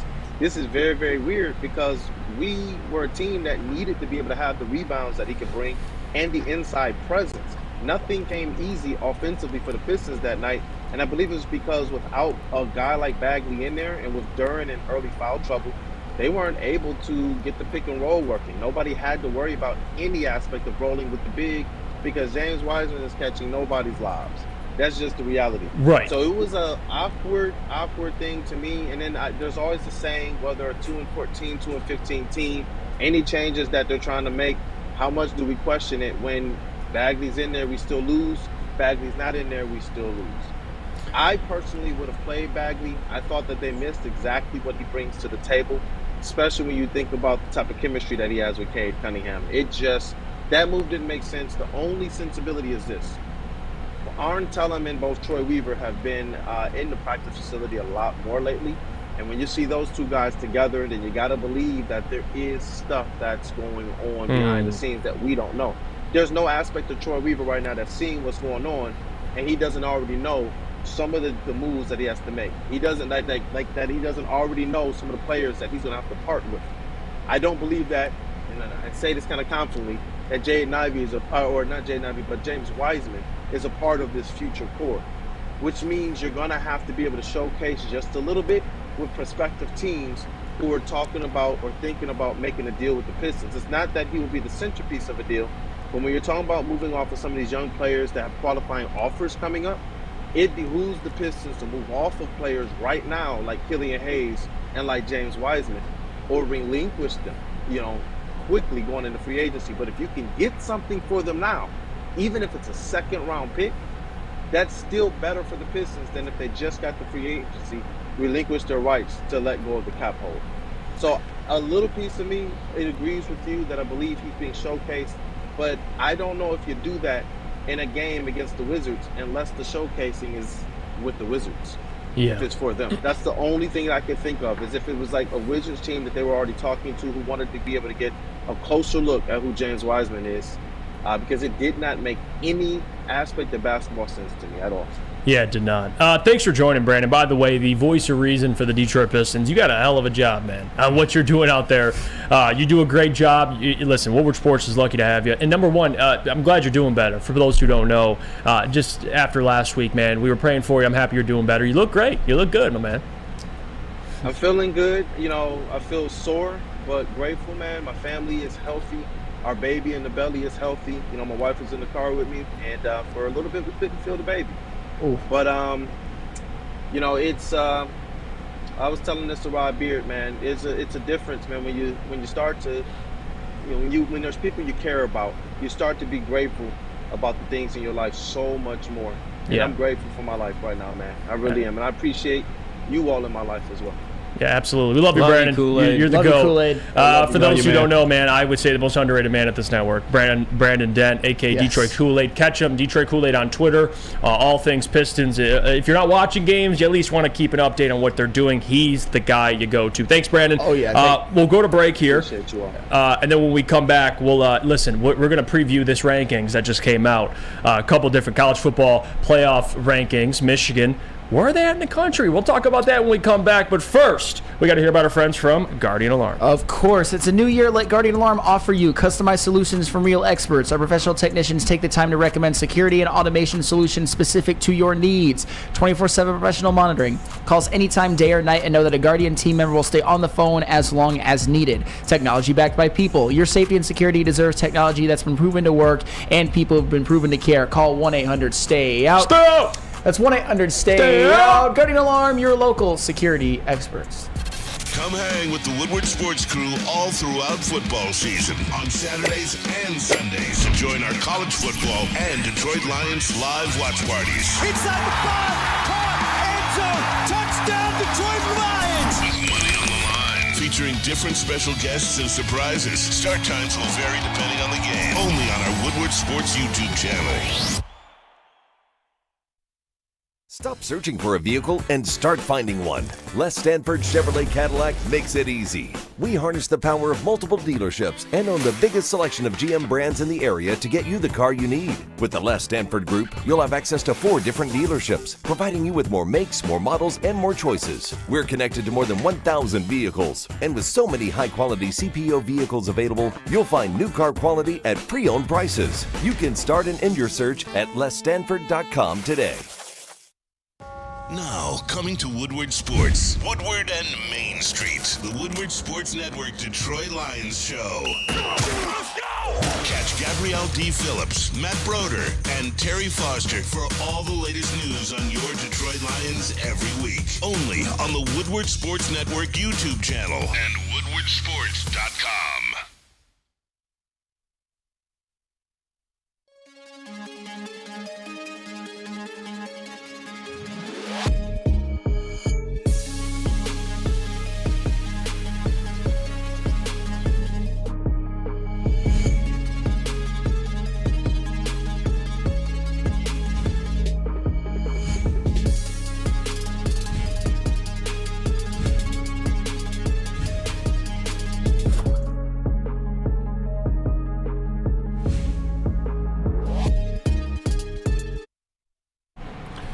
When buying or selling real estate, flexibility and control over the sales process is key. Sellers, how would you like the freedom of canceling your listing agreement at any time for any reason with no penalty? That is exactly what Mark White & Associates offers. It's called the Minute-by-Minute Listing Agreement by Mark White & Associates.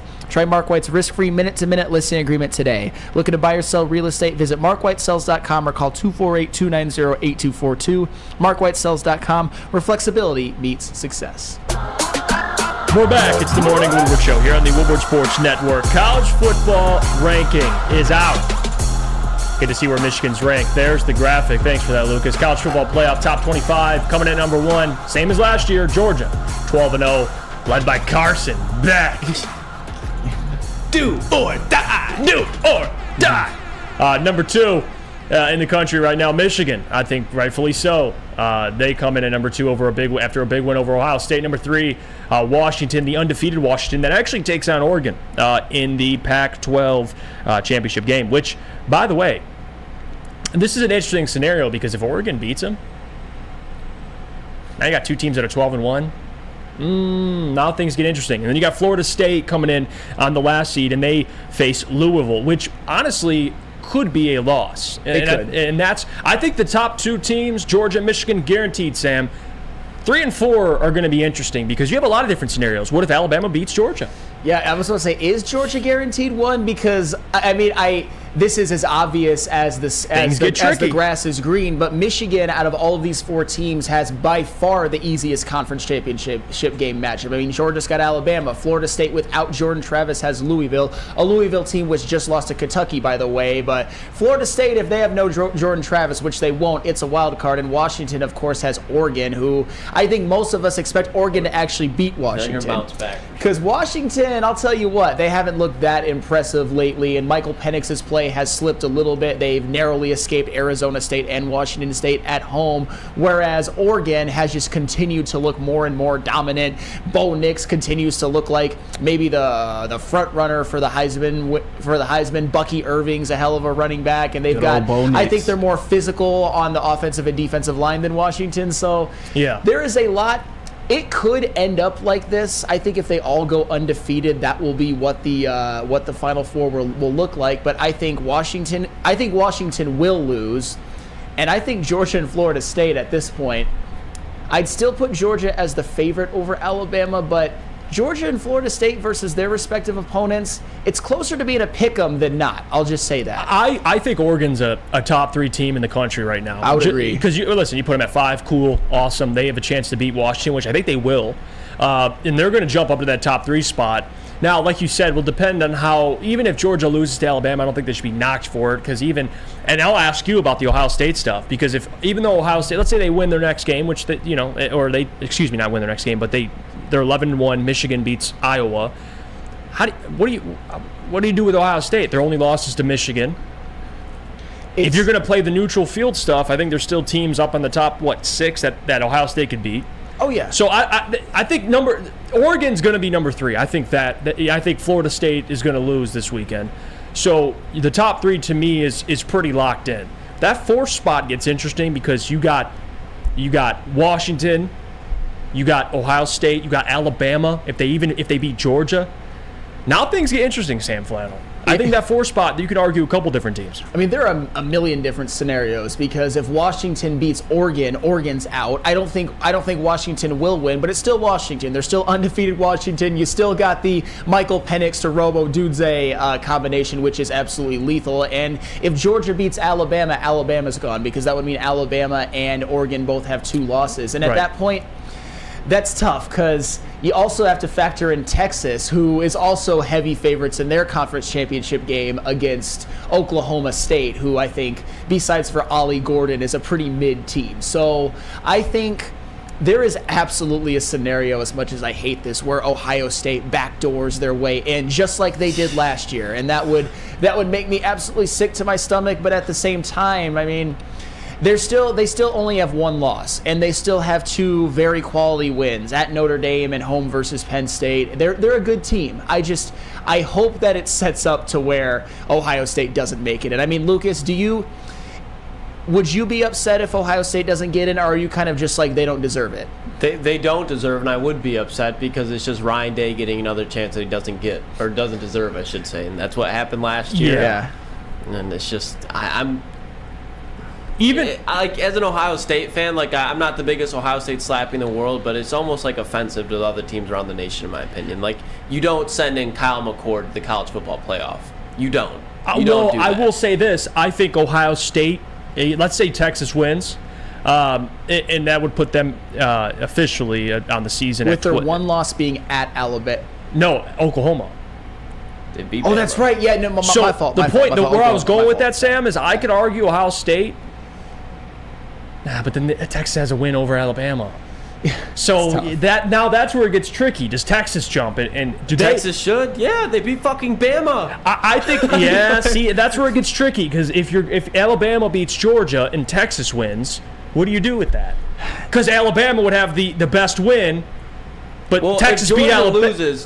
If Georgia loses, Bama and Georgia should both be in. They probably will both. That's what should happen. So you would go with the Georgia, Michigan, Oregon, Alabama? Yeah. Which would be that would be a gas. That would be a good top 4. Because Alabama would then have a quality win over Georgia. I mean, come on. But then what do you do with Florida State if they win? Because then they're undefeated. But they have to be in. Honestly, wait a minute. Honestly, Griffin Lackey, I got to give him credit in the chat. One of our esteemed sales guys in the back, he says it, and I 100% agree. If Florida State wins, what do you do with that? They literally have to be in. But even without Jordan Trapp, they have to. They're undefeated. I get it, but if we're really talking about, for one, it's all about money. What's going to boost the ratings? You're telling me that Florida State with no Jordan Travis Like that's but they won the ACC. Smacked. I get it. I get it. And they know that. So why not run it back up with the SEC championship again? They've done it numerous times already. They will do it again. All right. So let me just say this. I didn't mean to cut you off, Jeff. If Alabama wins and Michigan wins and Florida State wins, at that point you've got Georgia, Alabama, Michigan, Florida State. I'm sorry. I mean, Oregon would have to be the odd man out at that point. But then it's like, dude, you can't leave. No, you can't leave Oregon. If I see Florida State in there and Oregon's out, like that's disgusting. I know it's disgusting. That's the whole point of this. But you shouldn't have lost to Washington then. I'm sorry. No, you're right. Yeah. They were that close. They were that close. And that's Ohio State was that close too. And that's one of the more impressive losses. Oregon, they got a loss to Washington. It depends on how this game goes. That's why I can't wait for this playoff expansion, because some team is going to be some team will not make the playoffs that absolutely deserves it. That's just how it is. Oh yeah. Now, if things go correctly, Georgia will beat Alabama, and you have at that point Florida State loses, then you can't put them in. I don't think if they lose. So it becomes more clear cut at that point. You know, Alabama, okay, 2 losses, you're done. Florida State, you lost. You don't have Jordan Travis. I don't think you should be in. And then if Oregon beats Washington, they're in. And then that 4th team, you just kind of we'll see what Texas. I mean, there's just so many different avenues here. But I think the top 3. We'll see what happens with 4. It'll be Georgia, Michigan, and Oregon. I could see it. There's definitely a pathway. I think that's the 3 for me. Unless Alabama beats Georgia, and if you want to swap Michigan and Georgia, whatever. That's what I think will happen. But again, that loss to Alabama, it's not great, but it's still, I think, good enough for them to keep the number 1 spot or 2 spot. Not over Michigan. 2 spot. Excuse me, 2 spot. Yeah. That's what I meant. 2 spot. That's what I meant. Yeah, because undefeated Michigan would be number 1, but Georgia. It's just so many different avenues. All right, let's go to break here. We'll when we come back, we'll bring up what's trending with Lucas. We'll get his thoughts on what he has for us today, and then we'll get to mailbag. But first, we got to hear about our friends from Dispo. Absolutely. Experience Dispo Romeo, a team that curates an exclusive atmosphere mixed with fresh inventory from Michigan's largest variety of products. The first ever cannabis mall of its kind is conveniently located off of Van Dyke and 32 Mile Road in Romeo. Dispo Romeo is now open late night until midnight every day except Sunday. Can it get any better than that? Dispo Dispensary, DispoShops.com, your local cannabis plug. Local! Woodward Sports' own Tom Mazaway and Sam Stick Day will be hosting our Lions postgame show after every Lions game all season long. Tune into the Woodward Sports YouTube channel for his hot-off-the-press takes, game analysis, and Kool-Aid sipping celebrations. You won't want to miss it. Join Maz, Stick, and special guests each week immediately following every Lions game, exclusively on the WSN YouTube channel.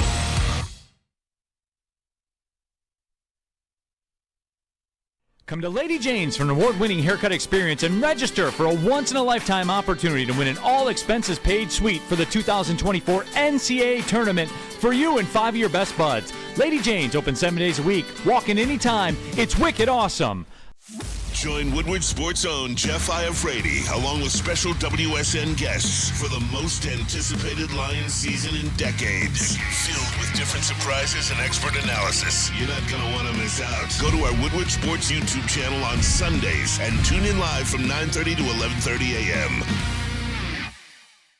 What happens when you run a great business for over 50 years? You expand and offer more products to more people. By adding Les Stanford's Buick GMC, the same great service that customers have come to know and trust on Woodward Avenue, just south of 9 Mile. Find the brand you want. Check it out, LesStanford.com. Check it out. Lucas Klotz. You know what time it is. Check the watches. Check the clocks. What's trending with Lucas? What do you got for shout out to JB. But news is hit that Mark Cuban, he's officially sold the Dallas Mavericks. And the man, you can't deny, he did his thing with it. I mean, he hasn't released a reason as why yet, but I'll tell you why. I was gonna say, I think we kind of know why. Listen, that man pocketed $3.5 billion, and he could still run the team. Like, think about the money moves this man's making. Started Micro Solutions in 1982. 1990, sells that for $6 million. 1995, co-founded Broadcast.com. One of the only, by the way, if you don't know what Broadcast.com is, that was, especially in this business, that man was early on that. And he still sold that for $5.7 billion. And then he bought the Mavs for $285 million. Oh, and turns that after winning an NBA championship, of course, boost the value of the franchise, sells a majority stake of the Mavs at a valuation of $3.5 billion. Dude, imagine being able to, like, you sell your business for $5.7 billion, just being like, you could buy multiple sports teams. It's just like, yeah, I'll get it back in a month. And you don't know, at least, you know, he sold it with that type of profit. You kidding me? Like, $3.5 billion, and he still has shares, and he still has he has control over basketball operations. Man, there's rumors that he might be running for POTUS. Oh my gosh, yeah. Well, that's what I heard too. Cuban 2024. Mark Cuban, baby. Yeah, at this point, F it. I don't even care. Mark Cuban, welcome. I love Mark Cuban, man. He's a very, very, fine businessman. There's a reason why he's on Shark Tank, huh? Yes. $3.5 billion? You kidding me? That's man ridiculous. knows ball when it comes to business. No, in terms of human achievement, he doesn't know ball. He knows a buck, man. He knows bucks for sure. In terms of human achievement, he is beyond elite. Someone that almost makes you feel ashamed about what you've accomplished. And right? I think he's my favorite owner in the NBA. Like, that's what I was gonna say. Like, growing up, like, he was him and I'm blanking on the Clippers owner right now. Oh, Steve Ballmer. Yeah, Steve Ballmer. He's comedy too. Microsoft Like, guy. he's by far, like, he's not the level of the owner that Mark Cuban is, but as far as just entertaining, like, guys that are just like, Ballmer kind of gives me John Fury vibes. You know, like, yeah, I'm a machine. Yeah. Like, he gives me, like, the way he presents himself. Yeah, I'm with you, Lucas. Do you guys remember that video of him dancing to Fergie or whatever? Do you guys remember that? I'm sure I've seen it. I feel like JB would remember that. I'm sure I've seen it, but I probably have to go look at it again on YouTube or something. Flint Town says Cuban sold half of his Amazon to IIRC. But that was when it was just online. It was an online bookstore. Yeah, dude, Mark Cuban's just different. Like, dude, he's got more money than he knows what to do with. Like, he's got billions and billions and billions, and he still has full control over his own organization. Like, that's a W, dude. I need Mark Cuban to be my agent. Because that man would take. He's very savvy, and he showed that. So happy for Mark Cuban. Well, somebody that was not savvy, and this is just honestly, I don't know if the dude was kidding or not, but Cody Ford, I believe he's a tackle for the Bengals. You know how, like, players' girlfriends, when they're walking back, they're like, they like hype him up and stuff. Well, the dude was not feeling it, and people are just kind of in shock at the way he reacted to it. I just think it's fucking funny because we've all felt like that at some point in our lives, and people are making a big deal out of it for nothing. Hey, Mark! I'm happy to see ya! Hey! Why the fuck does he get a nice greeting and I don't? Oh my god! You did really great. You did a really good job. I'll see you in the family section. Oh my god. If you don't give us some juice. Are you wearing my fucking jacket? Yes! No. It's the only one that's gonna keep me warm. Don't you want me to be warm? Yeah, in your own clothes. Can I see your helmet? No? You look like E.T. You look like T.E. You look like CTE. What's going on, man? How are you? Hey! Oh boy. How you doing? Good. Good? Everybody gets nice greetings and then there's me. I live with you. Alright. Alright. You got the family passes? Yeah. Alright, well I'll see y'all over there. Okay. I'll see y'all in the family section. Hey, will you grab that confetti for me? I don't want it. Oh, you're so sweet. Bye, love you. See, like, me personally, like, that shit's just annoying. Like, when I know it's just like whatever, like, but back in high school and that shit happened, like, shut up. Like, so people are like blowing it out of proportion, I think, but people are like ripping this man. I don't understand it. Yeah, that's a hold on nothing. That's a nothing burger. That's a nothing burger. By the way, it's funny. I only know about that couple is because my girlfriend watches her on TikTok. So yeah. Oh, is she dude, one that of shit's those? so. So I'm familiar with that's all like jokes. You're I don't familiar know. with her game. People just get sensitive over nothing. They do. Like it is what it is. Clearly he's joking. It's whatever. I had no idea who those people were. Yo, if I'm Cody Ford, I might be starting filing for some papers because that made my ears bleed. That made my ears bleed, and all of that, like putting the camera back and I said, "Oh my God, good game! Oh my God, bro! Like stab me, as the great Hawthorne Heights would say, one of their songs. Where can I stab myself in the ears? By the way, that CTE stray was out of pocket. That was out of pocket. He didn't even acknowledge it, bro. He's like, you look. What do you say? You look like TE. He's like, you look like CTE. So, question: is she worse than Brittany Mahomes? No. Oh no. Yes. She's still Yeah, you would say of yeah. course you. Brittany Keep it Mahomes. up to your queen. Brittany Mahomes was actually, I thought she came off pretty good on the quarterback show. Dude, she loves her man. She's so annoying. What the fuck are you talking She's about? annoying, but she's right up there with like Taylor Swift annoying. I just this like struck a nerve. I like can't stand this woman now. Cody Ford, file some papers and get back out. That chick's like Jackson Mahomes level annoying. That's fair, dude. Yeah, before the Brittany whole Mahomes, SA thing. Don't even go there, Sam. Brittany Mahomes. But this woman, like, she was screaming like in my face. Basically, I was subjected to this. I'm angry. I'm triggered. Brittany Mahomes is like the.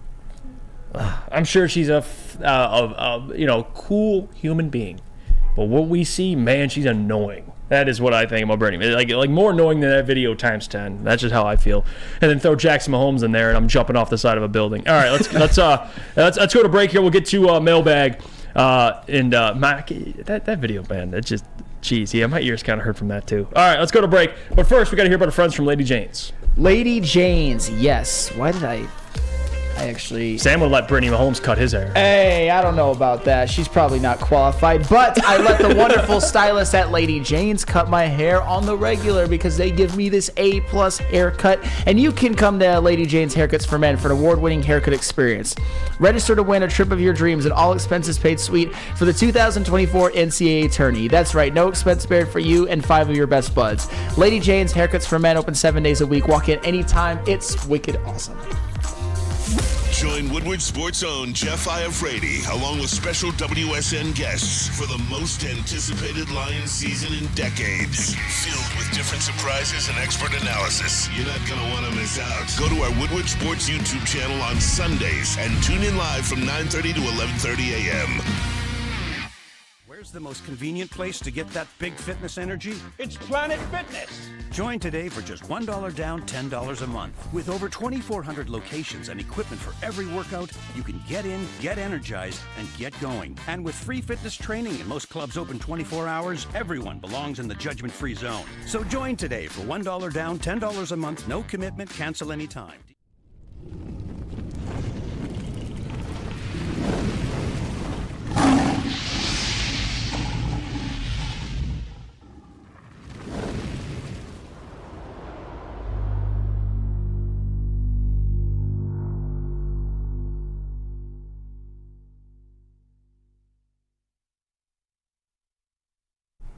Let me tell you about our friends over at Feldman. Feldman Chevrolet, Detroit's #1 Chevy dealer, 18 locations since 1996. Feldman Automotive has been driven to provide a fast, convenient, and first-class car buying experience called the Feldman Advantage. You can catch us, Woodward Sports Network, live from Feldman Chevrolet in Novi every other Monday. We're back. It's the Morning Woodward Show. Time for mailbag. Let's get to some of the questions that are coming in already. We'll start us off with Thor Neal. Mailbag. In my Dos Equis voice, Equis. Dos Equis. Thank you for that. Bro, what is Dos Equis? Dude, I'm not Spanish. All right. Gotta get around some when I did live in Georgia, they thought I was Mexican. I'm not gonna lie to you. Yeah, you can tan. Italian in you. Regardless, it is a beer. Thank you for that. I want to read this question, though. Now you got me distracted. I don't agree with Sam much, but we need Hutch. He makes this defensive line go. Agree to disagree. Oh, what a smart man we got here. What a smart man we got. I mean, some of you people in the chat probably want to trade him for a 7th-round pick at this point, but this guy's a smart one. This one's a smart one. That's Flannel's new favorite. Shot says mailbag earlier. Sam said that he only cares about star players. Does that mean he admits to being a casual, like I've always been trying to tell y'all? Oh, Shad, you piece of work, you. You know what? I could say a lot of really bad things, but you know what? I am a bigger man. I don't stoop to your level. I don't stoop to that level. Thank you for watching, Shad, but he does not stoop. You can kindly just for a little while. Jesse, mailbag, what's more likely going to happen? Cade opting out of his rookie deal or Michigan winning a playoff game this year?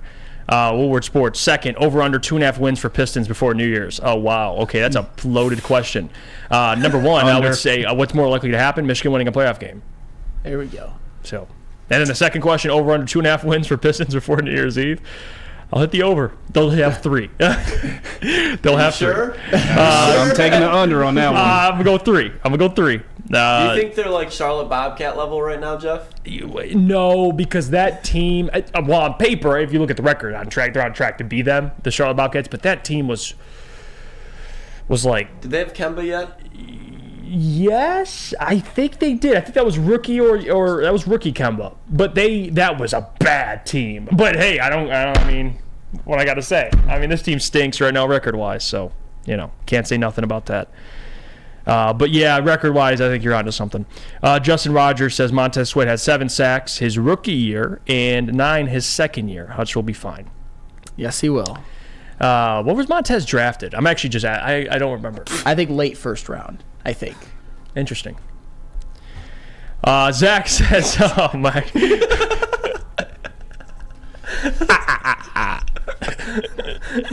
Just wanted to throw that in there. So now it's the curse. Now it's the curse. No, I'm just saying. All right. Let's see.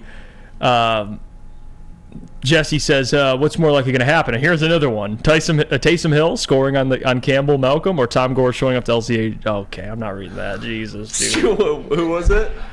It's a Tom Gore shot. All right. Well, I would say Taysom Hill. Okay, Taysom Hill, because that for whatever reason, there's a dude you don't expect to just play well. I think Taysom Hill honestly could be that guy, Lucas. Taysom Hill is going to be the pester. He's going to be the Will Dissly, like the guy that's just like him.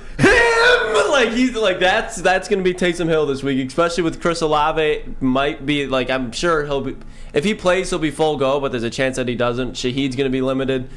They're gonna be relying on Taysom Hill, especially in the red zone. That's the red zone guy. They take Derek Carr out and they insert Taysom Hill wildcat formation off the left, just bloody blue collar football, dude, gritty football. If you get cooked by an insurance agent, I swear to God, if Taysom Hill comes out there and has 100 yards, I'm gonna be so mad, so mad. Mm-hmm. Prep for it. No, I'm not prepping for it. I'll tell you that. He caught like a 30-yard fade last weekend too. They're farted him up in the receiving game. Yeah, he's ridiculous. All right, this comment here, Kenji says, Mailbag JB, how do you feel about the return of CM Punk? Oh, that's actually pretty nice too. I don't know who he's gonna feud with first, but anyone from AJ Styles to Seth Rollins, it's a nice return. I think everyone is happy for it. I don't know too much about the wrestlers in the locker room, given his past, but it's nice. I mean, Triple H knows what he's doing.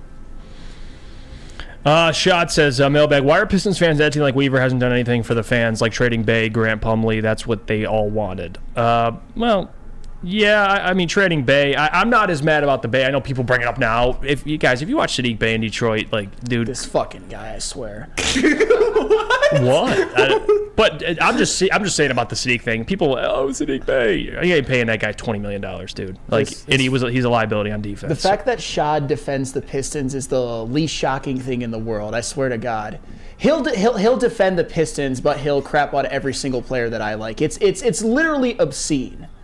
Like, there should be medicine given to you or forcefully given to you for your brain capacity at this point. Sounds illegal, Flannel. I'm not into forced medication. Dan Wood says, Mailbag, any truth to the rumor that the Tuies are taking Flannel in for the holidays as long as he doesn't wear his Kenny Pickett jersey to the dinner table? Oh, damn. That's a really, that's a really specific, like, you know what I mean?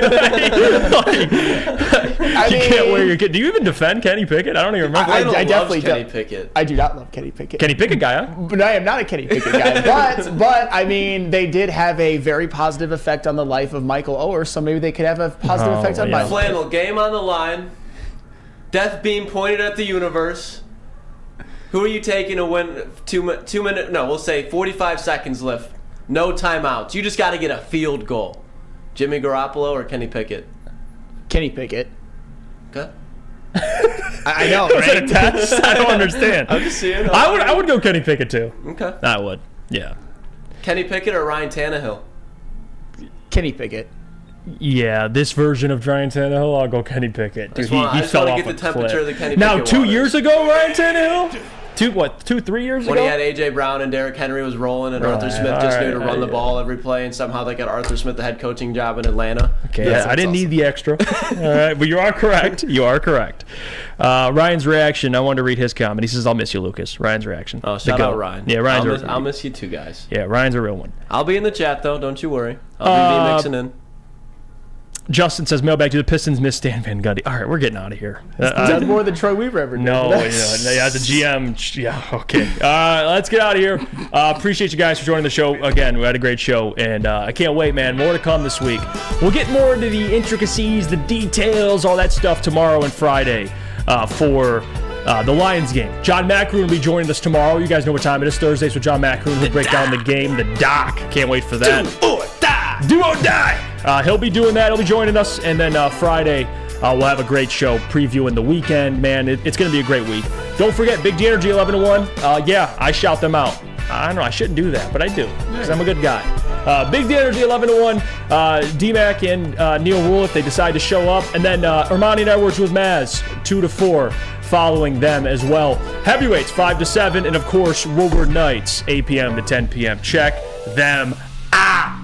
We'll see you guys. Deuces.